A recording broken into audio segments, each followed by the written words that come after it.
So,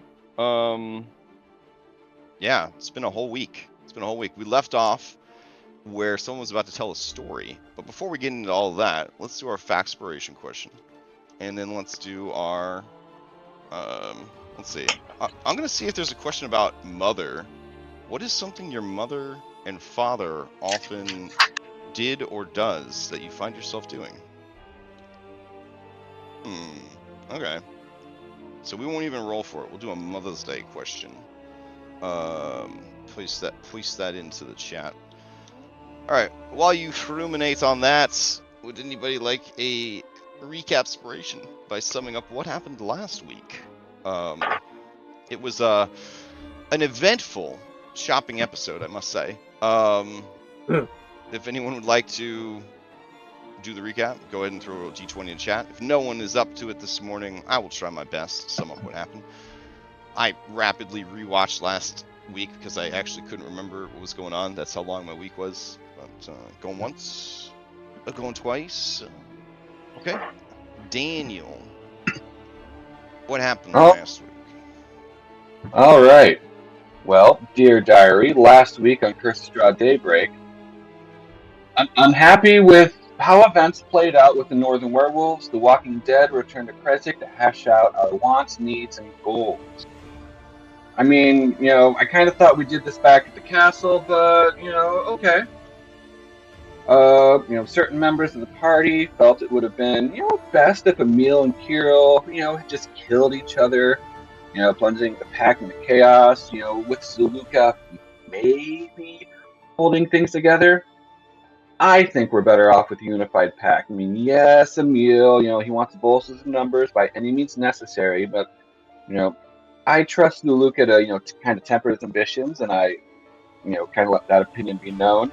I mean, she's still, a sexy, scary beast, but, I think we've had a positive impact on her. She could have infected, me with lycanthropy at any time, and honestly, I couldn't have stopped her.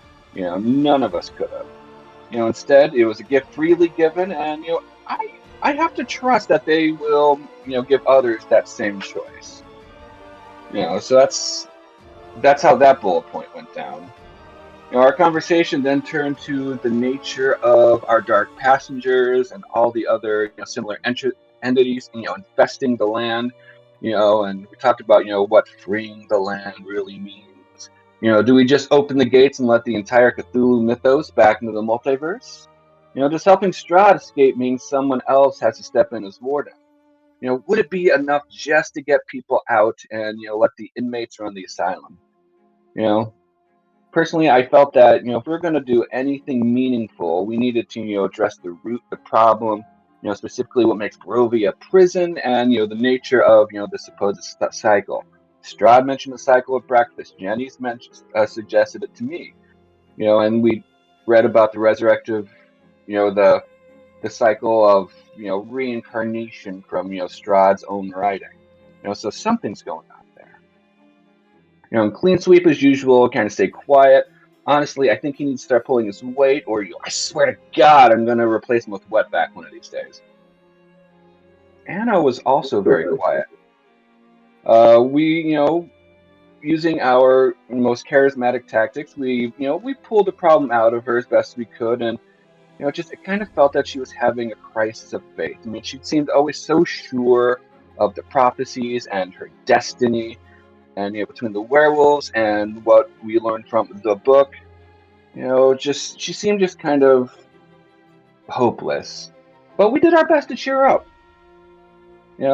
But the meeting adjourned. We set about provisioning for the road ahead and preparing for the evening's feast. Meanwhile, Shane and I, went up the mountain to talk to the abbot. Shane wanted to talk to him about the Morning Lord and his own unique visions.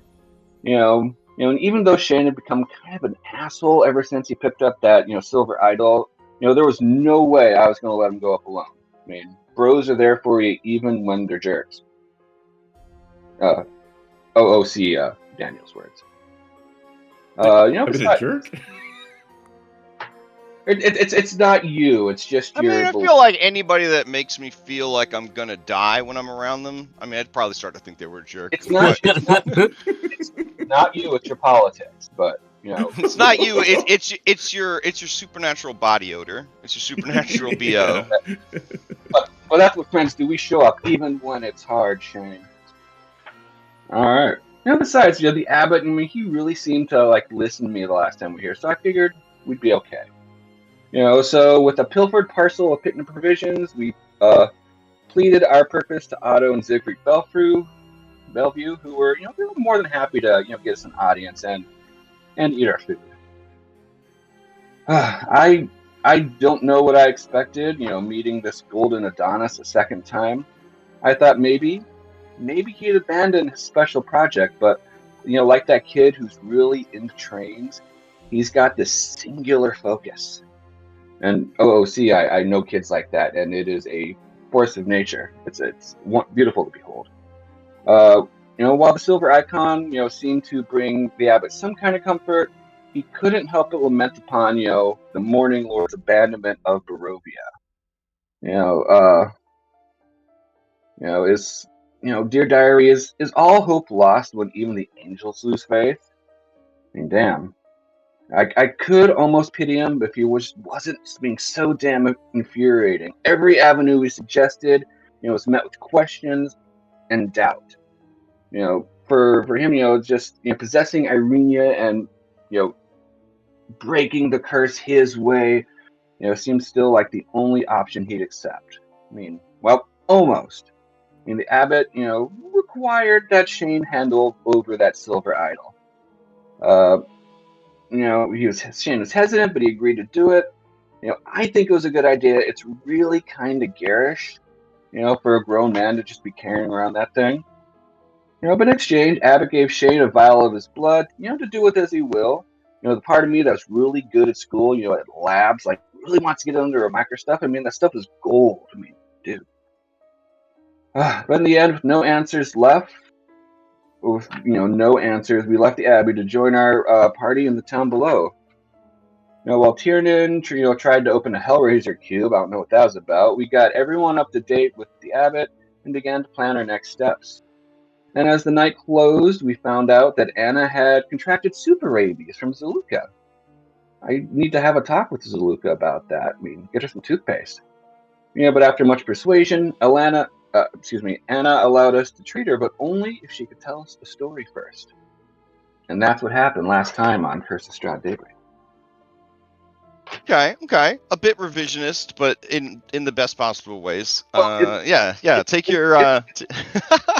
It's what happened as Daniel sees it. That's what I'm saying. Recap is your opportunity to point out that you didn't murder that little puppy gremlin. Like, it just sort of happened. Well, listen, we're past that. Anyways, when you give the recap, it's your chance to be a historian. Control fate.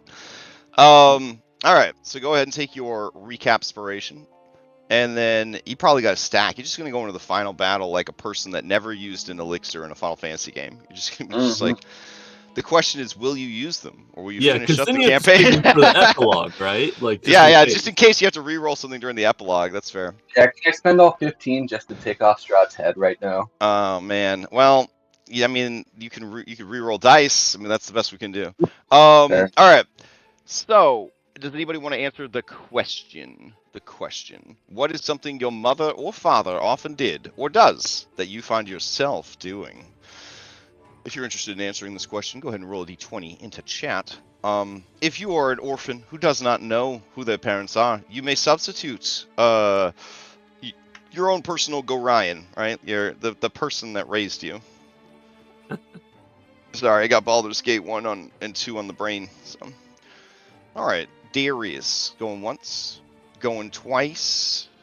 All right, I think we're going to hear about Darius's uncle, but maybe not. Maybe we're going to hear about Darius's mom. We haven't heard about Darius's mom too much. All right, what do you got for us?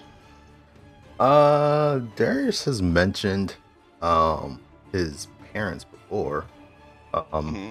His father owns a car dealership, right? His mother is a school teacher. I'll keep it with Mother's Day. Okay. His mom was the one that was kind of instilling in him being respectful to others. So, for the most part, while he also did get some of that from his father as well, but like most of the interactions that he's kind of had with people earlier on, he wasn't really saying anything that was, or at least intentionally, he wasn't trying to say anything that was disrespectful to them. Things have kind of been slowly changing over time, but that's something that he always kind of held on to is, treat others how you usually want to be treated. Okay. Fair. But it's kind of shifted to give back immediately what you're given, though. So I mean, that's kind of what I'm noticing. It's kind of what I'm noticing. Yeah, people don't treat him as well. So you know what? I'm starting to be like, F them at this point. That's not gonna keep me alive. My friend Emil, same situation. Like, really, I should talk to him about that. Yeah, dude tries his best all the time, and everyone's so mean. You know what I'm saying? He shares his dreams. I don't know why it says Alpha Anna. Oh, all right, because I haven't changed the settings to display token names. I sort like tokens with like long like tags at the end of their names so that I can like find them easier, and also if you have a lot of tokens, getting them into folders. I like, oh, I want this guy to be in the player character folder. Anna's in the player character folder. So you add Anna to their name, and now it's easier to just show those folders and sort them faster. So I want to make sure that you know that we're not working on anything secret. Anna's not secretly Emil. It's none of that stuff's going on. All right. It's outing your backup character like that. Like, damn. Sure. All right. Well, I guess we'll just get back. Return fire. Oh yeah, you may ask any willing PC or any NPC in the game. We've learned quite a bit about the man, but not so much about his family. I might ask Strahd. Oh, okay. I'm gonna be honest. It doesn't go into too much detail on it. Well, no, there's a lot of details. Strahd named his castle after his mom. Like, the whole realm is named after his mom. If that gives you an idea of how much he loves his mother, that's like he loves her so much. Like, this guy's old school, right? Like, it was all about blood. Now he's a vampire. It's all about blood. But his mother was Queen Ravenovia, and not too much is known about Queen Ravenovia, except that she was kind and tempered, which was good because his father was a very bloodthirsty, conqueror-minded guy, right? He was like, what? There's a land full of indigenous people that no one else has oppressed yet? Let's get on that, right? And then the wife would be like, honey, let's maybe let them keep their religion and culture. Like, that's kind of like the bound, like, that's how good and kind she was. So she was very much like a tempering force. He tries to be that tempering force for his allies, for his brides, for his BFF Rahadin. In the same way that she was that tempering force for others in her life. Also, she was a patron of the arts and encouraged him to pursue the arts. And so in his own way, he continues to pursue the arts and is also a patron of the arts. So those are some things that his mom does that he tries to do, as weird as that sounds. So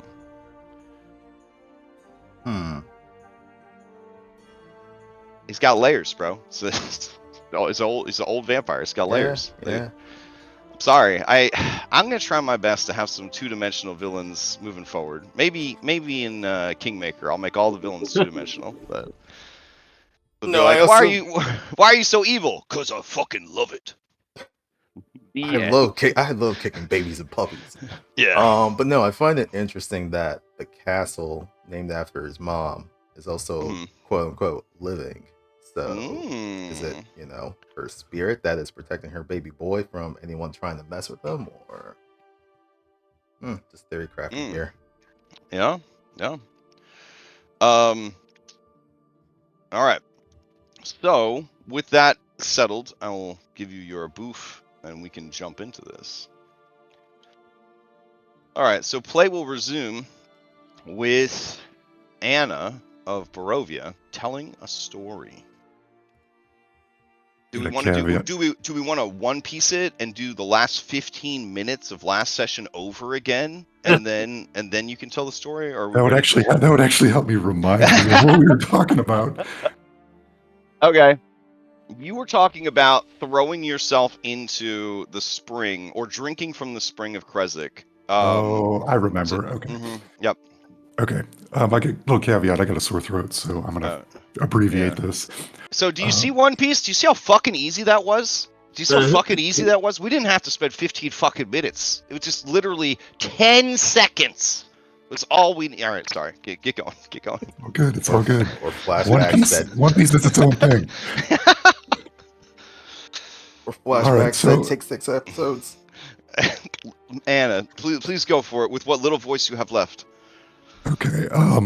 There was Irina. Do you remember Reed?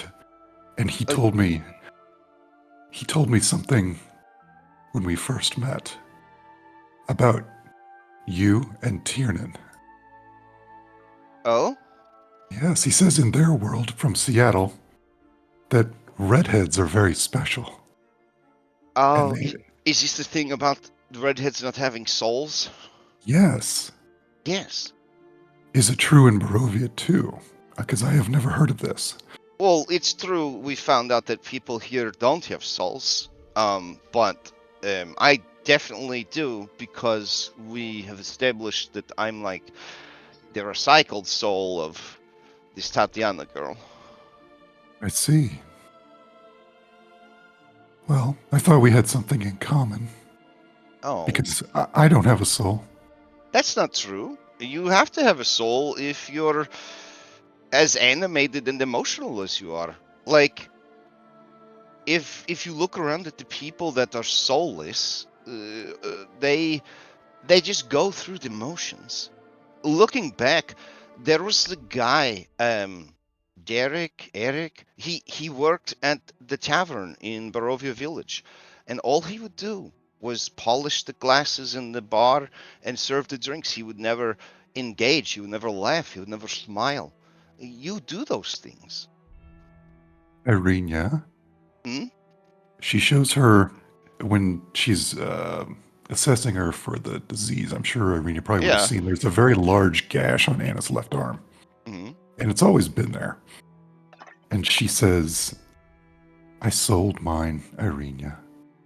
I don't have a soul. So if I drink, what will happen to me? Don't know. But if you made a deal, does that mean Darius doesn't have a soul? Does that mean Daniel doesn't have a soul?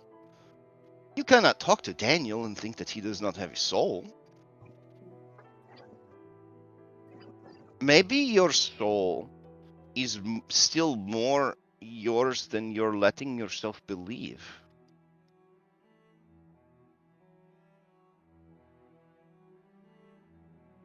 There was this. Do you remember back in Barovia Village, that greasy guy with the big nephew that ran the general store? Yes. For a while, he was letting people borrow money, and he was using their homes as collateral on the loans. He was setting up the loans in such a way that there was no way they could pay him back.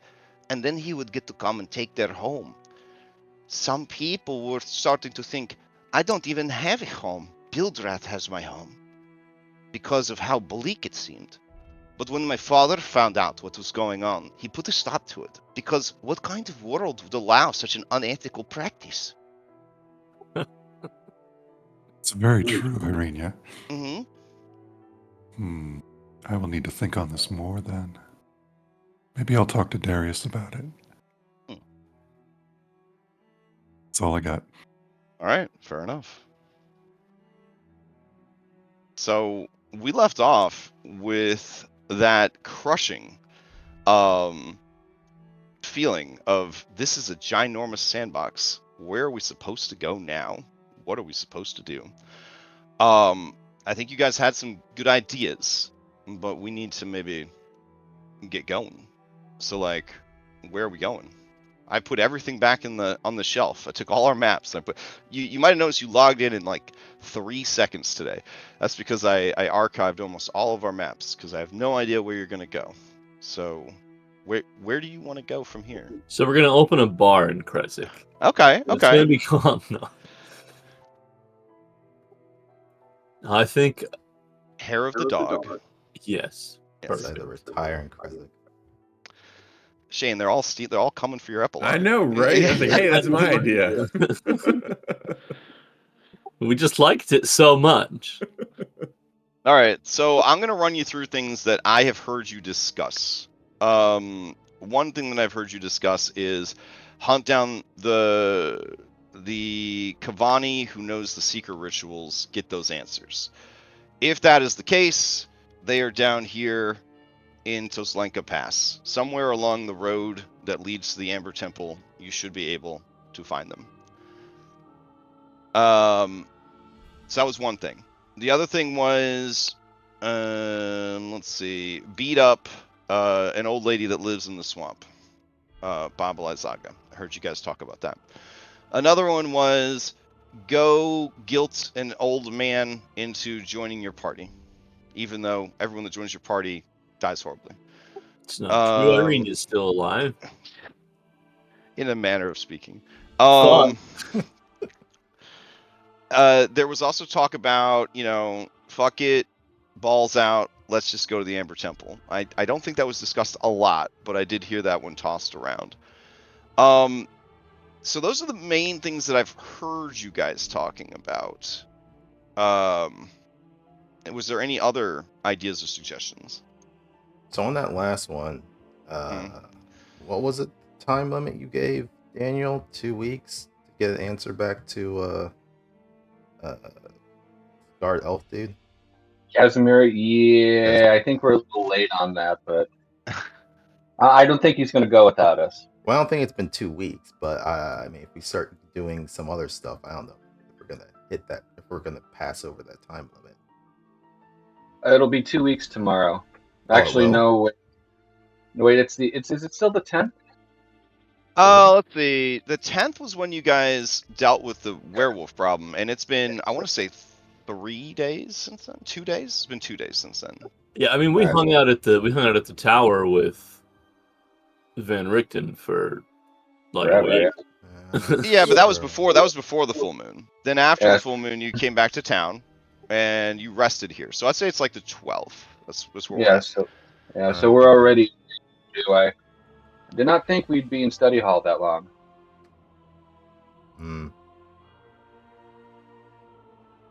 I mean, the dude probably just thinks you died, honestly. That's true. Yeah. Everyone else that said they would take him, died, so it just makes sense. He doesn't expect anything else. Yeah. Definitely not. Yeah. So, I mean, yeah, we're at Kresik here. I guess we could head over to the tower. Be like, hey, we're going to go try to figure this shit out. You in? And then head over to the Dusk Elves and be like, hey, we're going to try to figure this shit out. You in? Okay, so what you know is Van Richten refuses to travel with a group because of a curse that has been placed upon him. Yeah. I'm aware of that. I have a leverage for that now. Oh, okay. And then the Dusk Elves, that dude is at like the end of the road. So like the last and only journey he intends to take is to the Amber Temple. Yeah. Now you could deliver a deception to him that of course that's where we're going, old man. But that's the situation there. He doesn't want to be an adventurer. He wants to go to the Ember Temple. That's what he wants to do. Get in the car, Grandpa. We're going for a trip. Right. But I mean, it's as good a plan as any to head back to the tower. Is that any opposed? I think that's probably the immediate one. Okay. I You think guys have a tendency, Skyrim style, to discover many problems each time you change locations. So all of your plans might get thrown out the window anyways. You're crazy, and we don't know what you're talking about. Oh, my bad, my bad.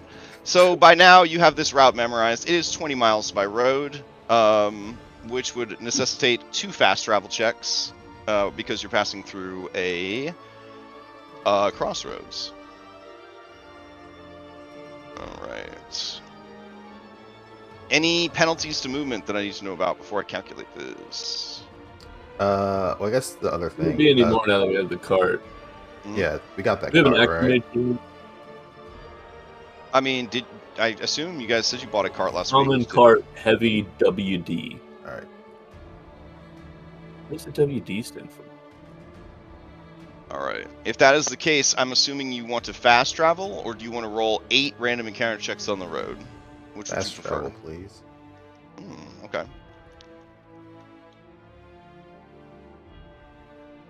Another group, they did just some fast travel and ended up with 2 back-to-back world boss fights. That was fun. Yeah. They always showing off. All right. It is wonderful weather. Clear gray skies. No rain. No wind. Only a 10% chance of the weather being this nice. This is as nice as it gets in Barovia. So imagine the most dreary, overcast day in the real world. That's the nicest day you're going to find in Barovia. It's still winter, isn't it? Or No, fall it or is. something? It is definitely not October. It is Oktyav. It is the 12th of Oktyav. Okay, so give me 2 fast travel checks. We'll do let's see, 2 random people. 1, 2, 3, 4, 5. Go. The hell is this green stones item that I have? They're green stones, bro. Oh, okay. Let's see. That means Lex It's written on the tin. and Anna are skill rollers. So Lex, how are you? Or sorry, not Lex. Darius, how are you? Yeah, Darius, how are you contributing to the travel? As I you guess- always do, pushing forward with athletics. Okay. Give me that athletics check. DC 11. Okay, you did it. Anna, DC 11. How are you helping? Performance. Okay. All right, success. So that's actually a critical success. So that's 2, 3 total. Give me 3 D100s. Ooh. I just remembered. That night in Kresik, was Davian in town? Was Davian in town? No. When you asked around, he was not in town. Is any of his family in town? Because Darius just wants to pass along a message. Yeah. You could definitely track down a member of the Martikovs.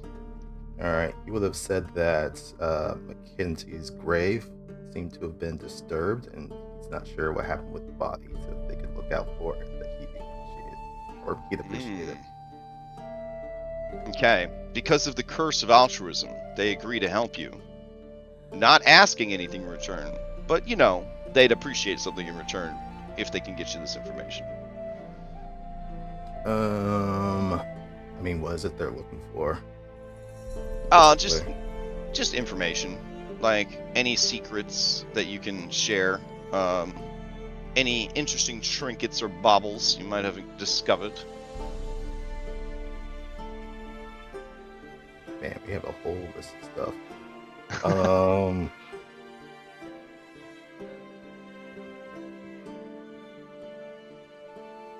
Secrets.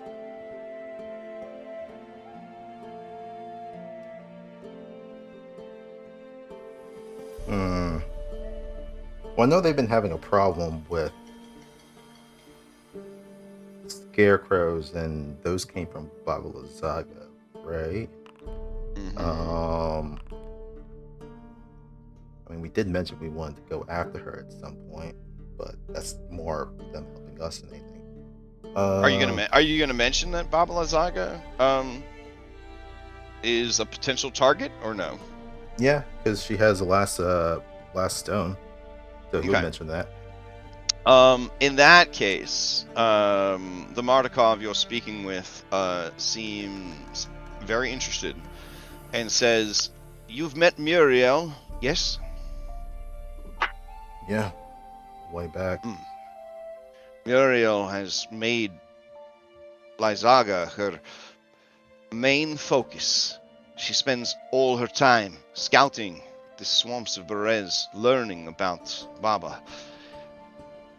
I will pass word along to her, and perhaps she will reach out to you. She will be looking for champions to take the knowledge she is gathering and use it to end her reign of terror. Sounds good. I'll let the others know. Alright. Man, that worked out pretty well. Let's see. 21. Okay. Not great. Not great. Advantage on the next survival check you make upon arriving at your next destination. I don't know how much survival you're gonna have to do there, but that's fine. Better than getting attacked by a world boss. Oh. Okay. Anyone may roll a hit die,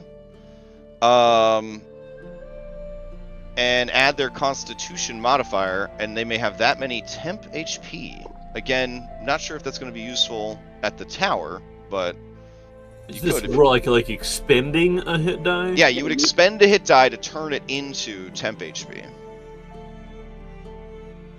And that is because Anna made a delicious lunch for everyone. That's what it says. I love this, like Solasta, it's got its ups and downs, but the stupid little things that it says you do while you're traveling, chef's kiss.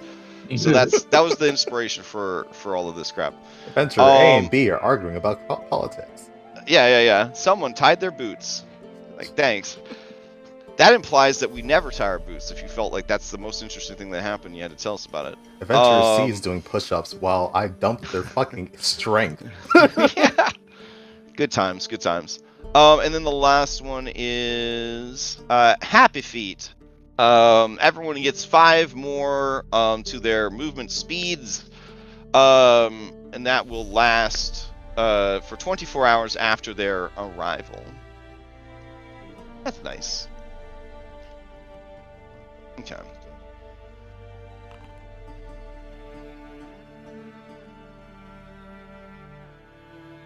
I think Happy Feet, that was like a Penguin movie, if I'm remembering correctly. Yep. Like about Jesus? Am I remembering that correctly?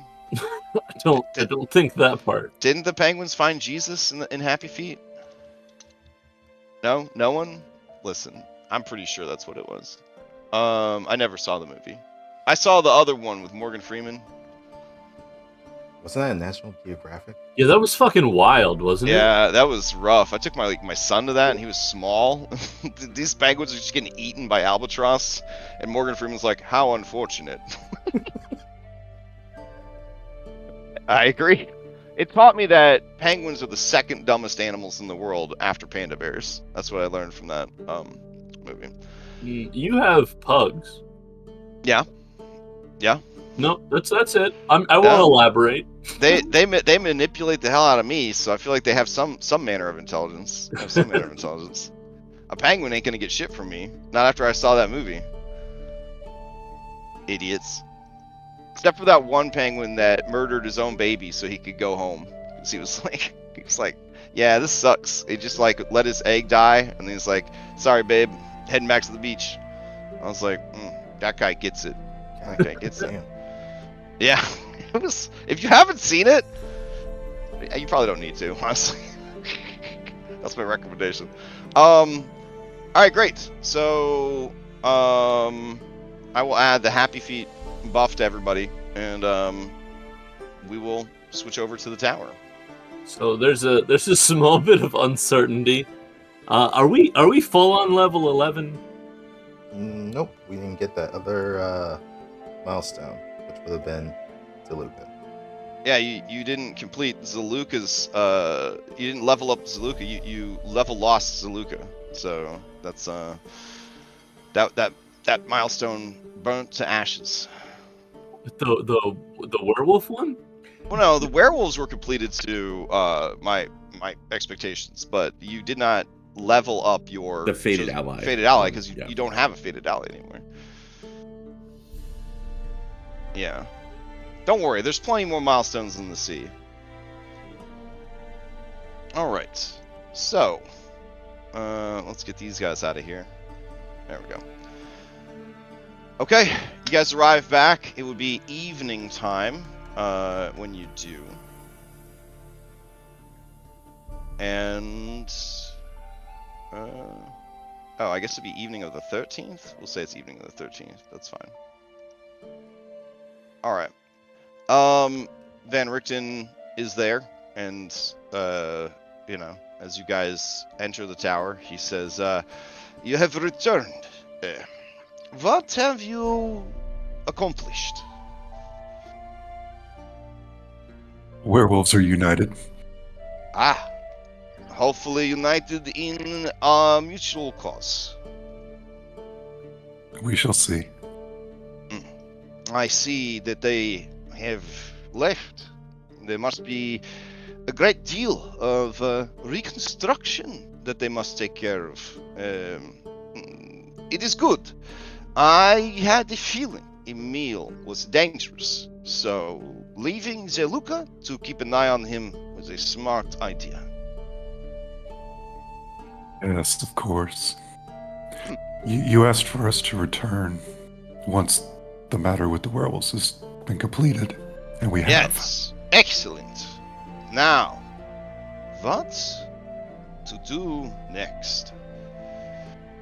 I am seeking of knowledge. I know that there are libraries still. The one at Argenvost Holt is, I dare say, useless or in disrepair. There is a library at the Abbey. There is a library inside the castle. And according to thought, there is a library at the Amber Temple. I should very much like to visit them. I was waiting for your return before I intend to head out on my own and try to gain access to these libraries. Rudolph, I know I asked you to come with us before, and I ask again. We need you. And I have something for you. And she motions to Shane. What? Shane, would you give him the blood? Oh, yeah, sure. And he, like, fishes, in, like, his jacket and stuff, and finally pulls out the vial of golden shiny liquid. His face kind of scrunches up as he looks at it. He will try to make a check here. This is the blood of an angel. Have you slain the abbot? Not hardly. He now possesses the icon and gave this in trade. This is a very powerful gift. You must have impressed him a great deal. I don't know about that, but here. Either that, or it is a sign of his increasing or advanced madness, for it is unusual for a celestial to shed its blood willingly for a mortal. He, I think, appreciated a reminder of how things were. Often that nostalgia can hold a great deal of power, This is Yeah. excellent. Thought. This is exactly what you needed to free your master's mind. And Thought looks over the moon. He looks so fucking happy. Here, this is how happy. Look at how happy he is. That's And he says, "Too right. Oh, this is perfect. Exactly what we needed. I can't believe none of you drank it already. I mean, with all the problems you got, I figured, you're a bit selfish, but this is incredible. Thank you so much. You've made my everything." Then thought this is yours. And he looks for like a he's like, I don't know why he's looking for like a belt or something on Van Frog, but- Richten says, "This Exanther, while he is a lich, he is also a man of science and reason. If we are able to help him, he will help us. I believe this. This is the most powerful resource you could have found for us. Thank you." Rudolph, Hmm. it's not for thought. It was intended for you. Anna, I have just praised your brilliance, and now you're throwing all of that away. Rudolph, No, Anna, this is... I will not consume this, nor should any of you. This is a great boon.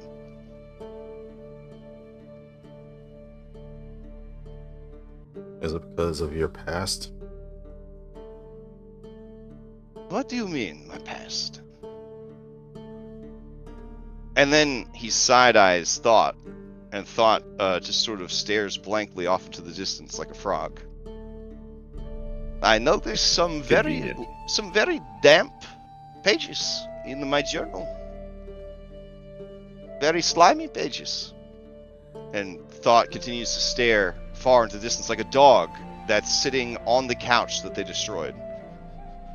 And the doctor says, "I suppose this jabbermouth beast told you more than he should have. And I will tell you the truth. I have led a life of sin. I have fought for the light. But my methods, unfortunately,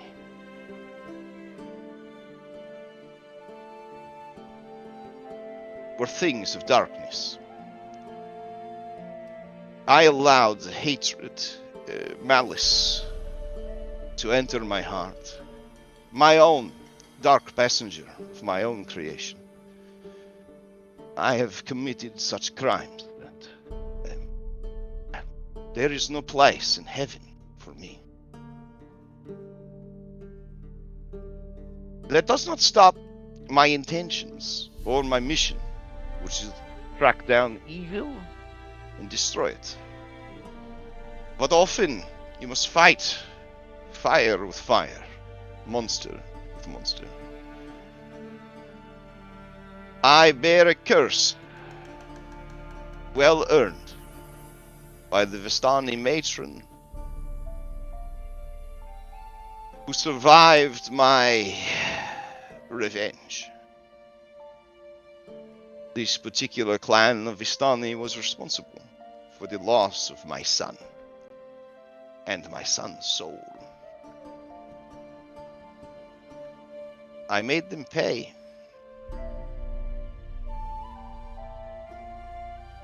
But the few that I spared sought to make my life much more interesting, you might say. I was cursed to forever be alone. Any who travel with me, who are close to me, they put themselves at a terrible risk. Many have forced the issue. Many have coerced me. Begged, even. Young Esmeralda, one of the survivors of that same Vistani clan, demanded I train her as recompense for slaughtering her people. Because of my hatred for the Vistani, I eagerly allowed it, hoping against all hope that the curse would claim her as well. But when she became more like a daughter to me than an expendable apprentice, I banished her. I could not afford to lose her. Not through my doing. I am a well-traveled man, and a well-learned man. I know many techniques to remove curses. I will not remove this one. I earned it. It is a part of me. It is a reminder of how low one can sink and how dark one's heart can become.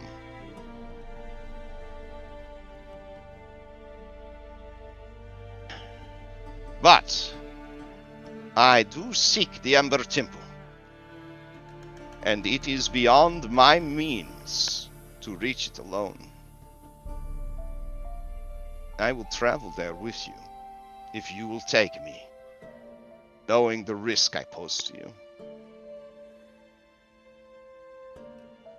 So OOC, mechanically you don't know the risk he poses to you. Do you want to know, or do you not want that to influence your role playing? I'd rather not know. Okay. I have an idea, but I'd rather not know. I mean, he already stated it claims the people who were close to him, so I'm pretty sure I have an idea what it is.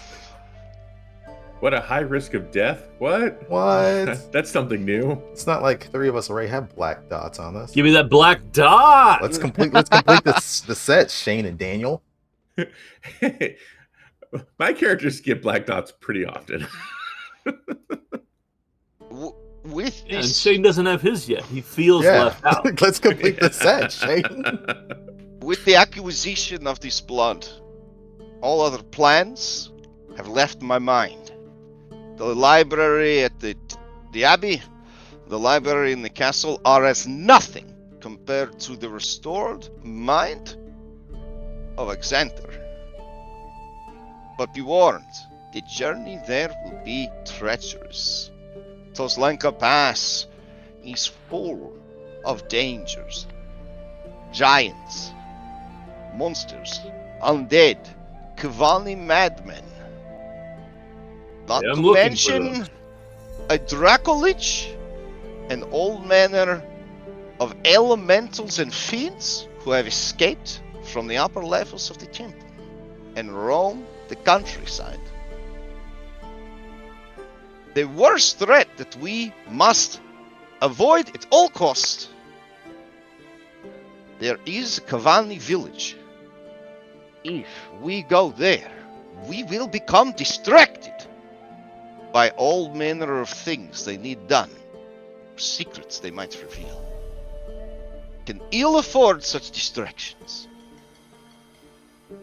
If I told you that there's a plan, and if Daniel would tell him the plan, that would be fantastic. No, okay. Wait, what? He says, I am excited that you have a plan. This is, let's hear it. Okay. Well, I mean, you know, we got to go to. There's a guy in Tsolenka Pass who knows about. Okay, are we actually in the tower? You guys are in. Yeah, you guys definitely. In, he does not go outside the tower. Okay, fair enough. Yep. So, you know, there's a guy in Tsolenka Pass who knows, you know, the ritual about these, you know, these wine stones we got, and you know, I think it's a good opportunity to learn some secret lore that, you know, you're not going to get in a book. You know, it's an opportunity we can't pass, and you know, it could have something to do with freeing the land. You know, and the ritual is required to do so. You know, I think it's worth our time. You know, if we're going to, you know, work to free the land.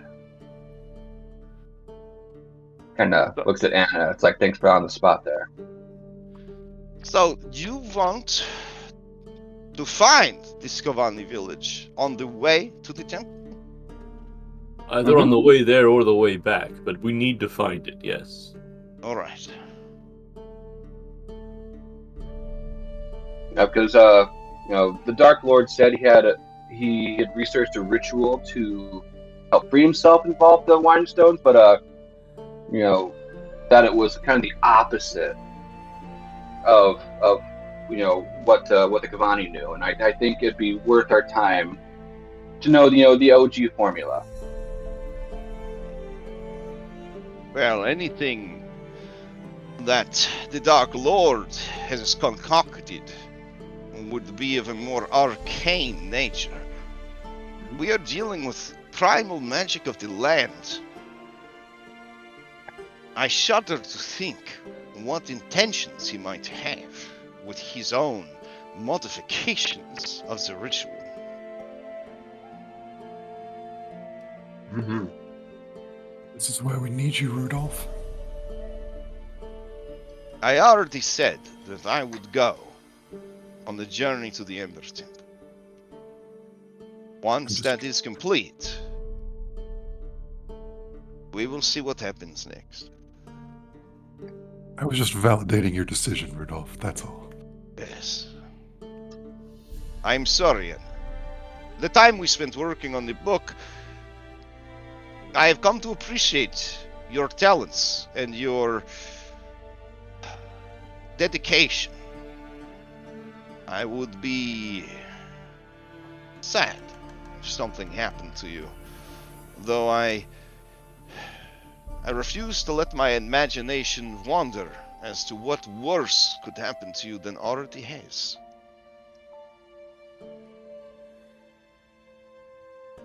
She doesn't answer that. What preparations do you need before we head out? It is late, and we should not leave until tomorrow. I will oil this tin rust bucket, get it ready for travel. And he tink, like, knocks on the big suit of armor. We should probably tell him our exact next destination, right? Yeah. And I don't even know where that is. Is that going to be the village, or is that going to be Casimir? Yes, I will also point out that yes, Tiernan, yes, you yes, did yes. notice a terrifying phenomenon. You watched as Thought put the angel blood into his marsupial pouch, something that all cool animals in the multiverse have. I didn't only get to hear it described out of character. I got to see it. Yeah, you in actually, character. your perception's so high that you witnessed the Give me a actual second. act. I apply. Does he need to make a wisdom save? He's peering I behind drink- the curtain too much. I drink a draught of Al's wisdom Mm. to bump my perception up 5 more. Oh my passive god. Perception for the next 10 minutes. All right. I have a 37. Does that work up here? Oh, anything magical? I don't know. My see. stuff isn't described as magic. Pathfinder would say that those are alchemical. D&D would say, does it have the word magic anywhere? That's the It does definition not. of if something is magic. Does it have magic on there? Pathfinder would have the tags of alchemical on it. Yeah. Right. Like, literally, I've had to do a lot of research for anti-magic in 5e, and the only official answer is if it is a spell, if it is an at-will ability that mimics a spell, or spell-like effect, or if it is an ability that just has the word magic in it, then it is magical. That's all they've got, because they didn't have the foresight to put tags on everything. It makes for some real awkward anti-magic stuff. So, The DM can decide. Anyways, we'll treat it as alchemical. He apparently just kind of stuffed it in his butt, his pocket, his mouth. You're not actually you would know with your perception. His marsupial pouches, he just swallows things. Nice. Yeah. So you can go ahead and remove the blood from your inventory, and I will put it into Thought's inventory. Okay. All right. Tiernan looks down at Thought. Mm-hmm. Not like looks down upon Thought, but Oh, of course looks not. down Who at could? Thought. Who could? And he's just sort of like a look of amazement on his face. And then he goes, well, and he takes off his backpack, swings it around, and undoes the top pocket. And he's like, you ready for a ride? I mean, All right. obviously not yet. We're not leaving till tomorrow, but more Well, dramatic. no, you know, I need to tidy things up in there. So, and he hops in, he closes the flap, and you hear the sounds of construction going on inside your backpack. This feels good. All right. Rudolph Van Richten looks with a little smile at the antics of the small familiar, and you could tell that the two have become very close. Oh no. Do I start spreading rumors about Thought? Be like, Van Richten, Thought was telling me the most heinous shit about you. All completely made up. Anything to save his life. I ruined your friendship to save your life. So you guys, I'm assuming, stay there the night. Is the intention to go pick up Casimir? I don't Yeah, know, I think guys. if we're going to the temple, we got to pick up Casimir. So, All right, so for my this- next question is, for this whole do we tell conversation- him? Well, Tell yeah. him what? I mean, if we're going to, okay, the first thing I wanted to know is, are we actually going to the Amber Temple to do this, or are we just doing the Tsolenka Pass stuff? You're gonna have two very angry old men if you don't. We're going to the Yeah. pass, and then we're going to the temple. If your fantasy is to piss off old men, then you could definitely not go. If that's the fantasy you need to fulfill. Okay, so we're actually doing the Amber Temple. So then, yeah, I guess, Which means we're doing the Dracolich. yeah, because he's along the I mean, way. that was Yep. definitely the plan. But I will say this: they are both spellcasters, so you will be escorting two rather powerful spellcasters. yeah, so then we may as well say that we have to go pick up another old man on the head to the castle. Or sorry, to head to the temple. Another old man. Okay. That old man. I like how That I like old how man. age probably isn't even actually fucking close, right? Like Casimir's like this really super old elf man, and then Yeah, Rudolph's just like He's like human. 600 or 700 years old or some shit. I don't know. He's pretty old. Time's a little wibbly wobbly here. You may have noticed. Just a bit. Yeah. But did we also reveal everything that Casimir also seems to have his own agenda at the Amber Temple? Don't know if that will You trust him? trust Rudolph or yeah. Trust Casimir. I don't care about Rudolph. Rudolph is all good. In that super racist, commits genocide for the greater good kind of way. Yeah, I think he's all right. I mean, yeah, if we're We putting all all have cards, if we're putting all cards on the table, may as well just say Okay. that we have this other stuff. So, when we get to him, Daniel, can you tell Casimir telepathically what the greater plan is? And see how he responds to it. And then we'll kind of gauge it from there. Sure.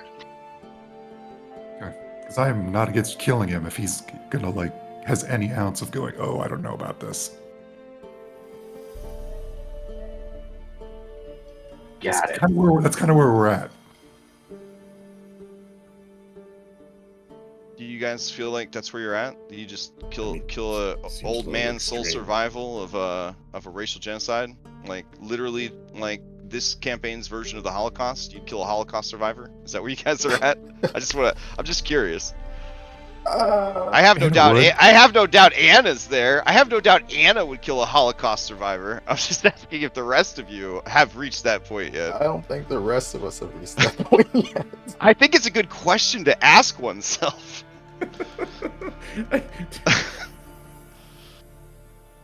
I mean, if that's like your sanity check, I think that's pretty extreme. Okay, it's just something to think. I'm just curious. Just curious. But at the very least, we're putting cards on the table for Van Richten. Tell him that we have to pick up Elf from his village because he also wants to go to the Amber Temple and has his stuff. So yeah, so we'll inform him of that. Okay. I will tell you, full disclosure, he has improved guidance or revised guidance. Hell yeah. So if you guys want to keep track of that, he has that ability. You touch one willing creature. Once before the spell ends, they roll a d4 and add the number rolled to one ability check of their choice. You can roll the die. Blah blah blah. A creature affected by the spell cannot be affected. Oh, I thought we revised that to be ranged. Yeah, it says 30 feet down at the bottom. Under. Right, but the thing says you have to touch them. Oh, okay. Well, geez, Pathfinder kid, let me update the language so you don't poop your pants. Jeez. Touch them emotionally. Yeah. I've been in Alkenstar too long. Fair enough. All right. Target one willing creature you can see within 30 feet. There you go.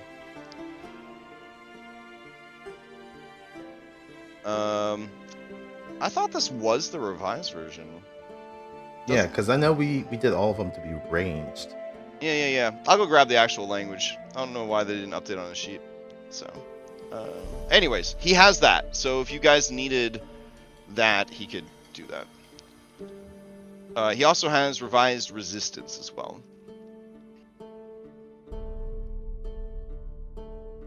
Nice. All right, and the revised resistance is the same deal. One willing creature in 30 feet, making a saving throw.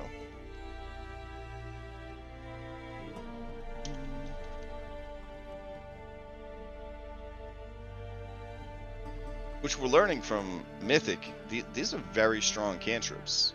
But the caveat is that, at higher levels, you have so many things you want to use your reaction on. Mm-hmm. Yeah.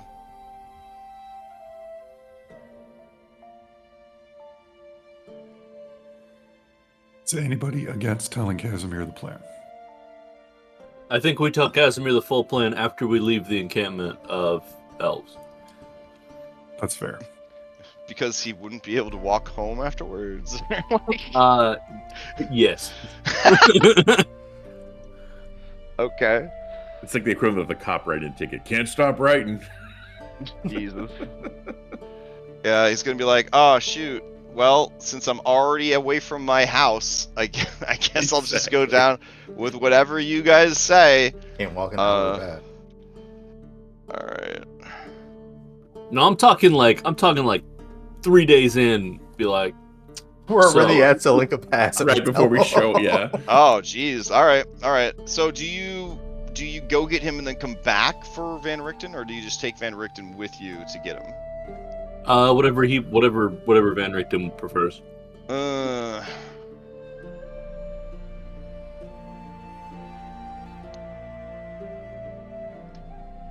That's a tough one. As long as you're not going to Valakai. Done. Okay, then he'll just travel with you guys. I don't think we're ever going back to Valakai. Yeah, I don't think we can.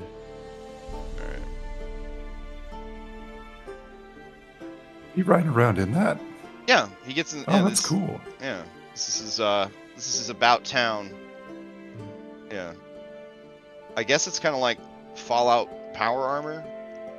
I was hoping he would remove the helmet and sit in the neck.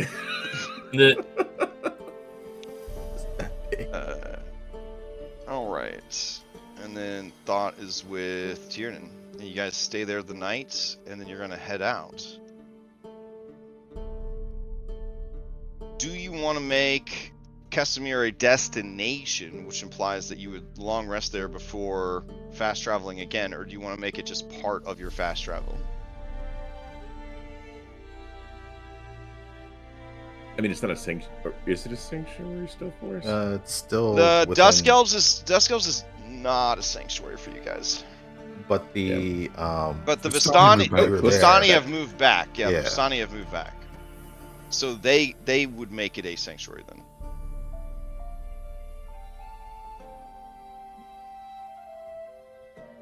Well, I mean, we've been long resting for the most part. I don't know if anyone else has stuff that needs to get cleared up. oh yeah, does anybody have any curses or anything that they're dealing with? Minor curses? Yes, minor. Yeah, What's your minor curse? the disease that's killing me on every long rest. Oh, but this is so bad that, let's see. It says this superficial wound closes easily, blah blah blah. Treatment once per day. You can attempt a Constitution saving throw or I thought we dealt with this. I refused medical treatment. And I never rolled. Oh yeah, we haven't done I done the thought roll yet. Irenia had was second getting opinion. you was getting you to do it, right? Yeah, but I think we didn't do the roll yet. Oh. I mean, we could check the tapes, but hold on. Let's see. She was going to try to heal Guns. me, and I said I wanted to do it my way, and then we ended. Oh, what a pity, because she rolled really well. Okay. All right. If you didn't want the healing, then I guess that's that. Yeah, this isn't something that, I mean, he's a doctor. He could try to perform it if you would let him. She does not. Oh. Yeah, she can't. Oh, damn. I Okay. thought we were going to roll Irenia's. We hadn't like revealed what the result was yet, because Irenia was able to approach it in a way that Anna was like, Yeah, didn't she say nice stuff to you last time? Didn't you? Like, pretty sure last week she said like some nice stuff to you, and you were like, okay. Because I have a roll here in chat. All right, I'll believe you. If Okay. if she did something. Like, so I'm not making it up. Like, there's a roll here, from Irenia, assisted by Tiernan, to deal with this malady. Unless it was for somebody else. Did anybody else get any medical attention from Irenia? she did a thing by like Irina made it about her rather than it being about Anna, and then Anna's like, yes, I will do this thing to help you. And that was how we got around your I can't accept help. Yeah, because according to your this debuff, you're dead otherwise. Like, your body is Right. Yeah, you're right. Okay, so that's part of why. Yeah, so anyways, if you scroll up in chat, you will see right underneath Tiernan's insight check that he rolled is Irenia rolling a nat 20 with assistance to treat this. All right. Well, I guess it's not there then. All right, fair enough. Yeah, I was like, man, you're being pretty chill considering like you would be dead otherwise, because it's been more than 3 days. Okay. In that case, if no one has any actual curses or maladies, y'all can head out. Out of curiosity, did she tell us that Zuluka was the one that gave that to her, right? I think Irene knows, and maybe Daniel. Those are like probably the only two. Yeah. Yeah, I was wondering like how Daniel felt about his girl like hurting the party like that. I mean, it's a critical effect, bro. I mean, you guys could do it to other people. It's just it's on the table now. It wasn't a special ability of Zuluka. But I still follow you. Like, she still caused it.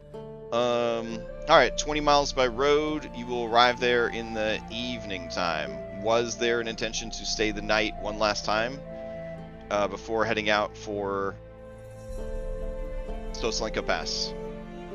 Shane would advocate to continue. To continue, to just do a Like a continuous journey. Okay, anyone opposed to a continuous journey? I mean, we haven't really used anything that we'll get back Okay. for long resting here. All right, in that case, let me calculate the whole route.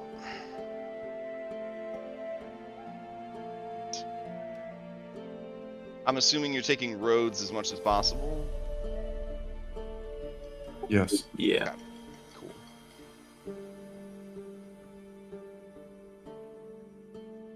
Jesus Christ. Okay. Alright, so it's 20 miles to the Vistani / Dusk Elves, and then it is roughly 50 miles to your destination. But all roads. So that's a base DC of 10, y'all. That ain't bad. You will be passing through 2 landmarks. Well, 3 because you're doubling back. Alright, and is anyone experiencing reduced speed, or is everyone at base speed of 30? No, I'm good again. Shane is Alright. still at 20 and will be probably forever. What Wait, from? I thought the idol was the thing that was causing most of that. Because when the wagon busted, he is carrying like a But shit you guys Oh, bought we got a, a you new bought, wagon. you bought a new wagon, guys. All right. Yeah, you gotta throw your shit on the wagon. All right. Let me see. Do I have access to the wagon? Yeah, Where cart is in the the lot. wagon? Ah, I see it. Okay. Okay, I will attempt to adjust down to no issues. and Are see we able to see the character sheet for our? We settled on an ox, right? Yeah. Yeah. I don't see him on the. Oh, Oxcalibur here. I'll give you access to him. You are all the proud owners of Oxcalibur now. Brilliant. Him and his 15 hit points. The way they decide hit points in this rule system is so dumb. Yeah, you know what? We're gonna give him some more hit points. I don't know. This is a Barovian ox. Yeah, and I mean the wagon has 30 also. Like, Wow. Wagon don't need to brag so hard, but okay. We'll give him 5 plus 30. There we go. Yeah, he's got 52 hit points. Oh wait, it wouldn't be plus 30, my bad. 5 plus 15. There we go. So he's got 49 hit points. There we go. yeah. Alright, so Oxcalibur of the 49 hit points is ready to rock this shit. Amber Temple, sounds good. Amber's made of sugar. He likes sugar. This is a win-win, baby. Nothing bad's gonna happen to him. It's good to get out, you know? Krezzik's so boring. And, you know, when it's lean times, they eat the oxen. So, this is great. This is the start of his new life. Okay. So, that's going to be 3 days of travel via road with 3 landmarks. And then you will be camping twice. So that's going to be 8 checks all together. Alrighty. So, we're gonna end this combat, and we're gonna delete this combat, and that combat. Jeez, how many combats do I got? Alright, cool. Then we're gonna go back to map table. Alright. Hey, there he is, Oxcalibur. What a handsome boy. Alright. And then we gotta bring Van Richten, Van Richten's armor. Let's see.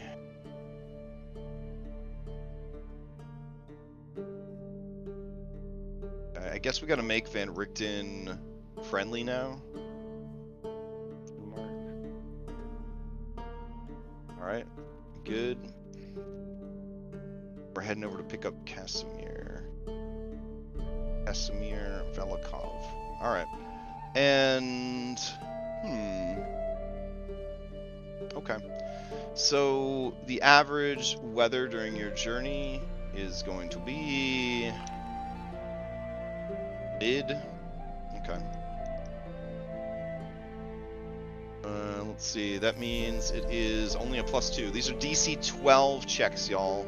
Get ready to crush them. Get ready to show up at your destination just exploding with power and energy. It's going to be awesome. Alright. Gonna move these guys over here.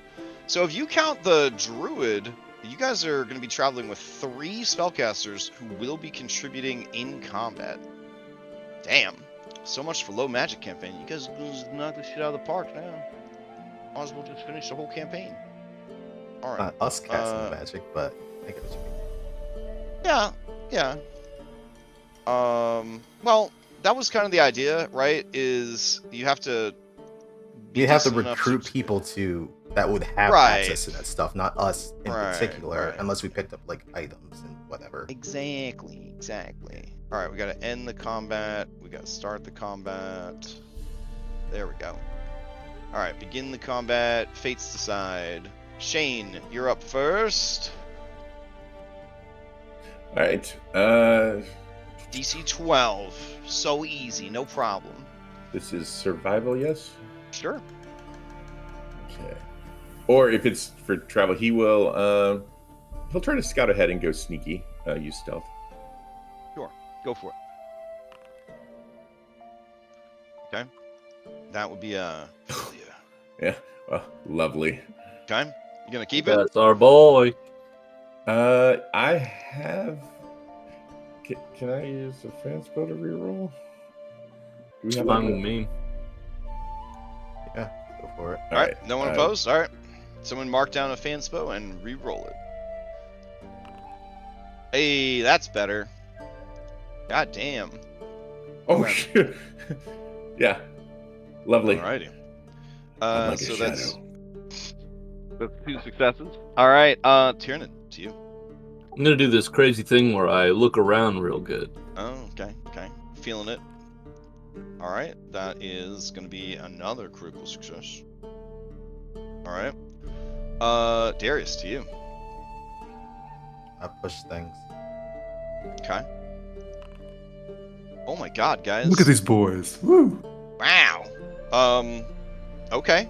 Hell yeah. Anna. She will encourage them the only way that Anna knows how. Mm. By rolling poorly. You did all right. It's only a DC 12. They have the benefit of traveling by road. Okay. That brings us to Daniel. All right. He's going to do some outriding, clear the pass, forge the way. Okay, that is a regular success. All right, that is. You guys are just drowning in bennies now. All right, let's see who goes first in this round. Daniel, you're up again. Oh my goodness. Yeah, Daniel's he's gonna scout. He's gonna get in on Tiernan's game. That is not a success. Ooh. I will Noticing looks at you and shakes his I head. have to use my last normal inspiration to re-roll that. Oh damn. Good. Okay. Because I'm not gonna it's too important.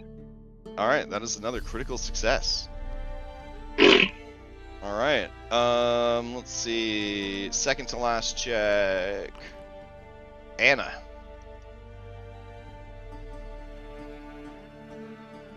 How are you contributing to the tail end of the journey? All right. Even with diminishing returns, that is another critical success. Oh my God. And then. Damn. Yeah. This is incredible. We're going to be fighting this dragon and we're going to be rolling threes. We're going to think back to this moment. Shane, the last check of the journey. What do you got for us? Oh, okay. Let's see. I think this is probably survival, not acrobatics, but I would love to use acrobatics. Can he, I guess, as he's scouting, like, try to, like, deftly go between, like, trees and stuff and not leave, It tracks. may surprise you that you're not the first player to try to bullshit acrobatics into traveling. So I don't really care. So go ahead and roll it. Okay. Yeah. You Dark Souls roll down the street. No, or if you prefer, you Zelda. You Legend of Zelda roll to go faster, right? Because Link is always rolling faster than he is running. So, wonderful. All right, I have to figure out how to award a shitload of boons. 1, 2, 2, 4, 6, 8, 10, 12, 14 boons. All right, I need 14 different D100 rolls. And then I'll need a hot minute to assemble them into a story that makes sense, I guess. Give 3.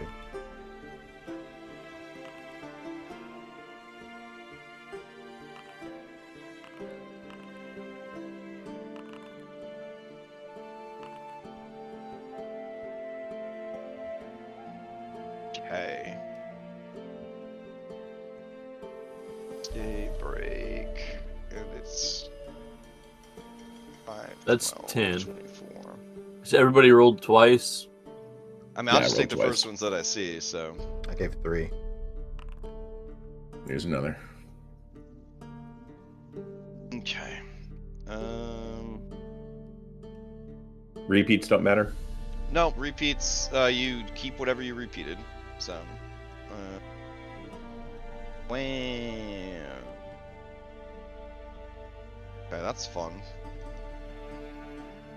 Alright, 52.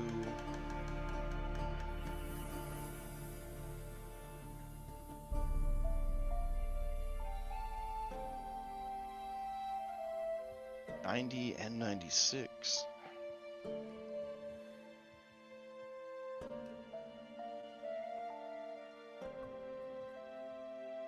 Shane is now good on weight. That's just like another bullet, another bullet, another bullet. How you want to live your life 1 ounce away from encumbrance? Yes, Wow. that is. If I play a game where there's encumbrance, I'm just like, guess I'm building a strong character. Because, like, I can't abide it. Or I just, like, guess I'm cheating. Because, like, man.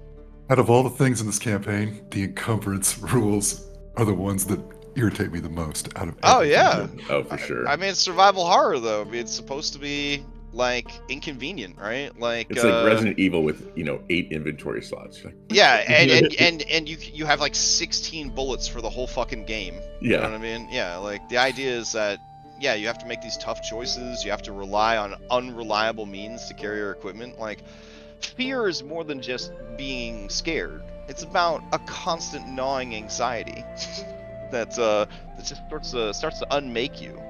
I literally have to be like, well, I guess I don't need a pouch or a sack. I'll just put everything in the backpack. Like, Kind of, yeah. yeah. Let's see. That was my Dragon's Dogma experience. I was just like, oh, well, guess I'm not gonna have any cool abilities because I'm only gonna take abilities that reduce encumbrance. Second one is pretty fun if you're considering it, by the way. I would never. I'm not considering it in 100 years. You're like, nope.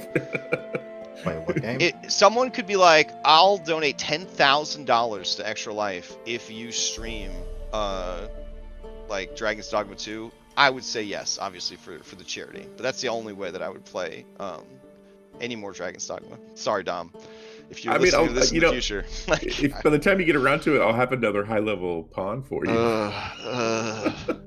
What? It was a misery. All right, let's see. 11.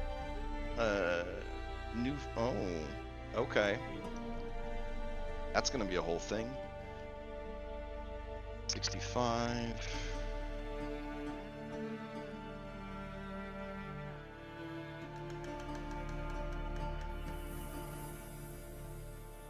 Out of 13s.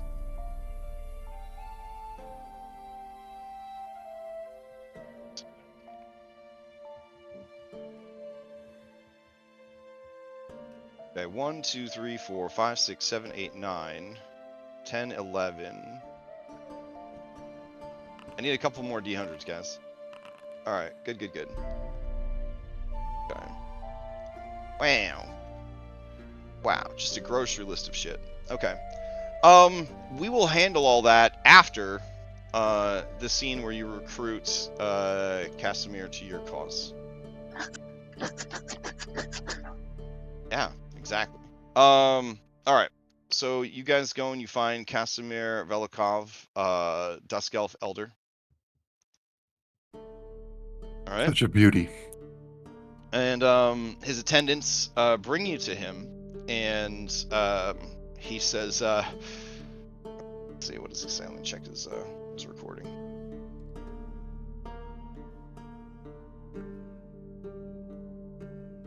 Oh, Okay, it's just me, but super tired. Nice. He says, you are late.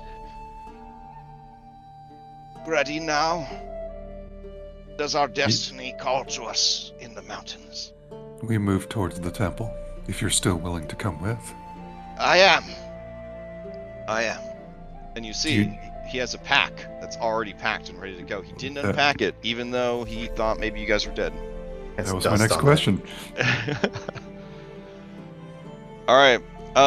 Because this is great. Because one of your results was a new friend. One of the Dusk Elves will be joining you. Oh, nice. We get to kill another cool Dusk Elf. This guy's name is Savid. Well, actually, I just remembered. Just liar with a wig. Well, you just remembered what? I was looking through some of the stuff that we've done in the past, and I think Casimir mentioned that one of his scouts was at Argynvoss Halt, and we never looked for that, bro. Oh, I mean, Hang out in the- that Argynvoss, was months ago. So yeah, I this don't isn't expect a him this to be isn't a fine. video game. When they say someone's at a place, they're at a place for a few days, guys. Yeah. Like he did, yeah. But Savid was the guy that was at Argynvoss Oh, that you shit. could Oh, nice. yeah, that you could have recruited earlier in the game. He's a raw recruitable NPC from the adventure. All right. So he joins up, and then that one is taken care of. Excellent. Only 13 more boons to hand out. Love it. All right. So you guys begin your journey and travel. So during the travel, there is one night where the clouds part and the fullness of the stars are revealed. This has happened before, and it is always a bit overwhelming. The skies of Barovia, at least at night, when they are not clouded over, are breathtaking. They look like swirling, like navy blue galaxies. Just an abundance of like stars and sort of like northern light sort of effects in the sky above. It is a beautiful scene to behold, and because it is such a beautiful scene to behold, everyone will have advantage on their next survival check if they have to make one before the next long rest. So that's one boon.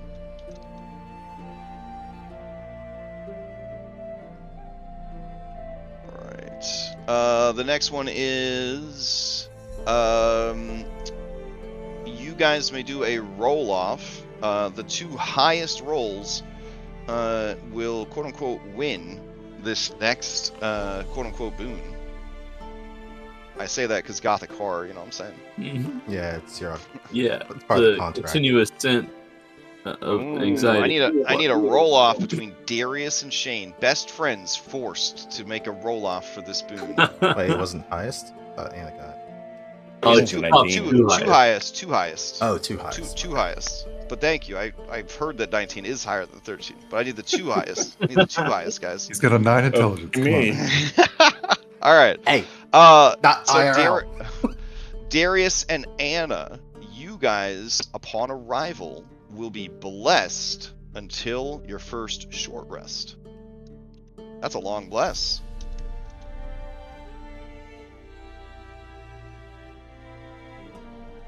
And this is depicted by you two witnessed a falling star during the beautiful spectacle that revealed itself the first night of your travel. All right. During your travel, Van Richten answers questions about monster hunting. You may do a roll-off. The highest will receive a D10 Bardic Inspiration that will last until your next long rest. It's all of us rolling again. If you want the boon. If you feel like your character would be listening to him go on and on about monster hunting. Oh, for sure. Some low rolls. All right, so Tiernan with a 12 would get a D10 Van Richten inspo until long rest. All right. Saw all those nat 20s we were rolling a couple minutes ago. Right. Also during the journey, you guys would discover. Okay. You guys would discover some rare flowers. And the rare flowers are equal to 55 gold.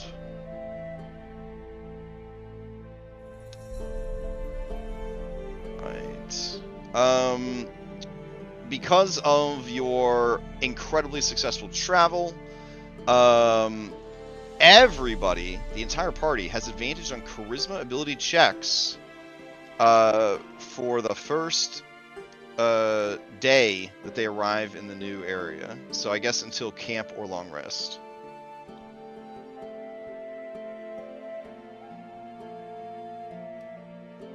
Wow. Okay. Let's see. Oh, you get another new friend? Oh shit. Alright. Let's see who I've got in the unrecruited NPCs that you might find on the road. I mean, we need as much cannon fodder as we can get. Damn, bro. Damn. Let I me like see. the way you think, Shane. Hey, any a Dracolich bite or blast they're taking is one I don't take.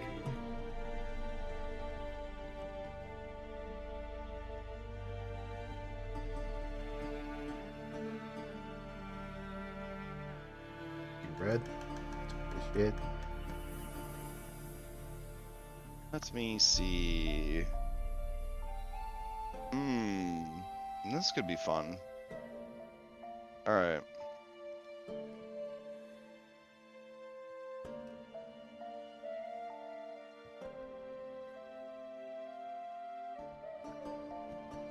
Be that berserker guy that left after the tree. That would be pretty cool to run into him again. Ooh. We're down south. Maybe we see Muriel or the return of Coreus. Yeah. Alright, so I will ask then, would you guys want a new NPC or a recurring NPC that you've met before? I think recurring would be fun. I kind of want to do some new people. People who haven't experienced our past. Alright, here, I'm going to throw it up as a poll.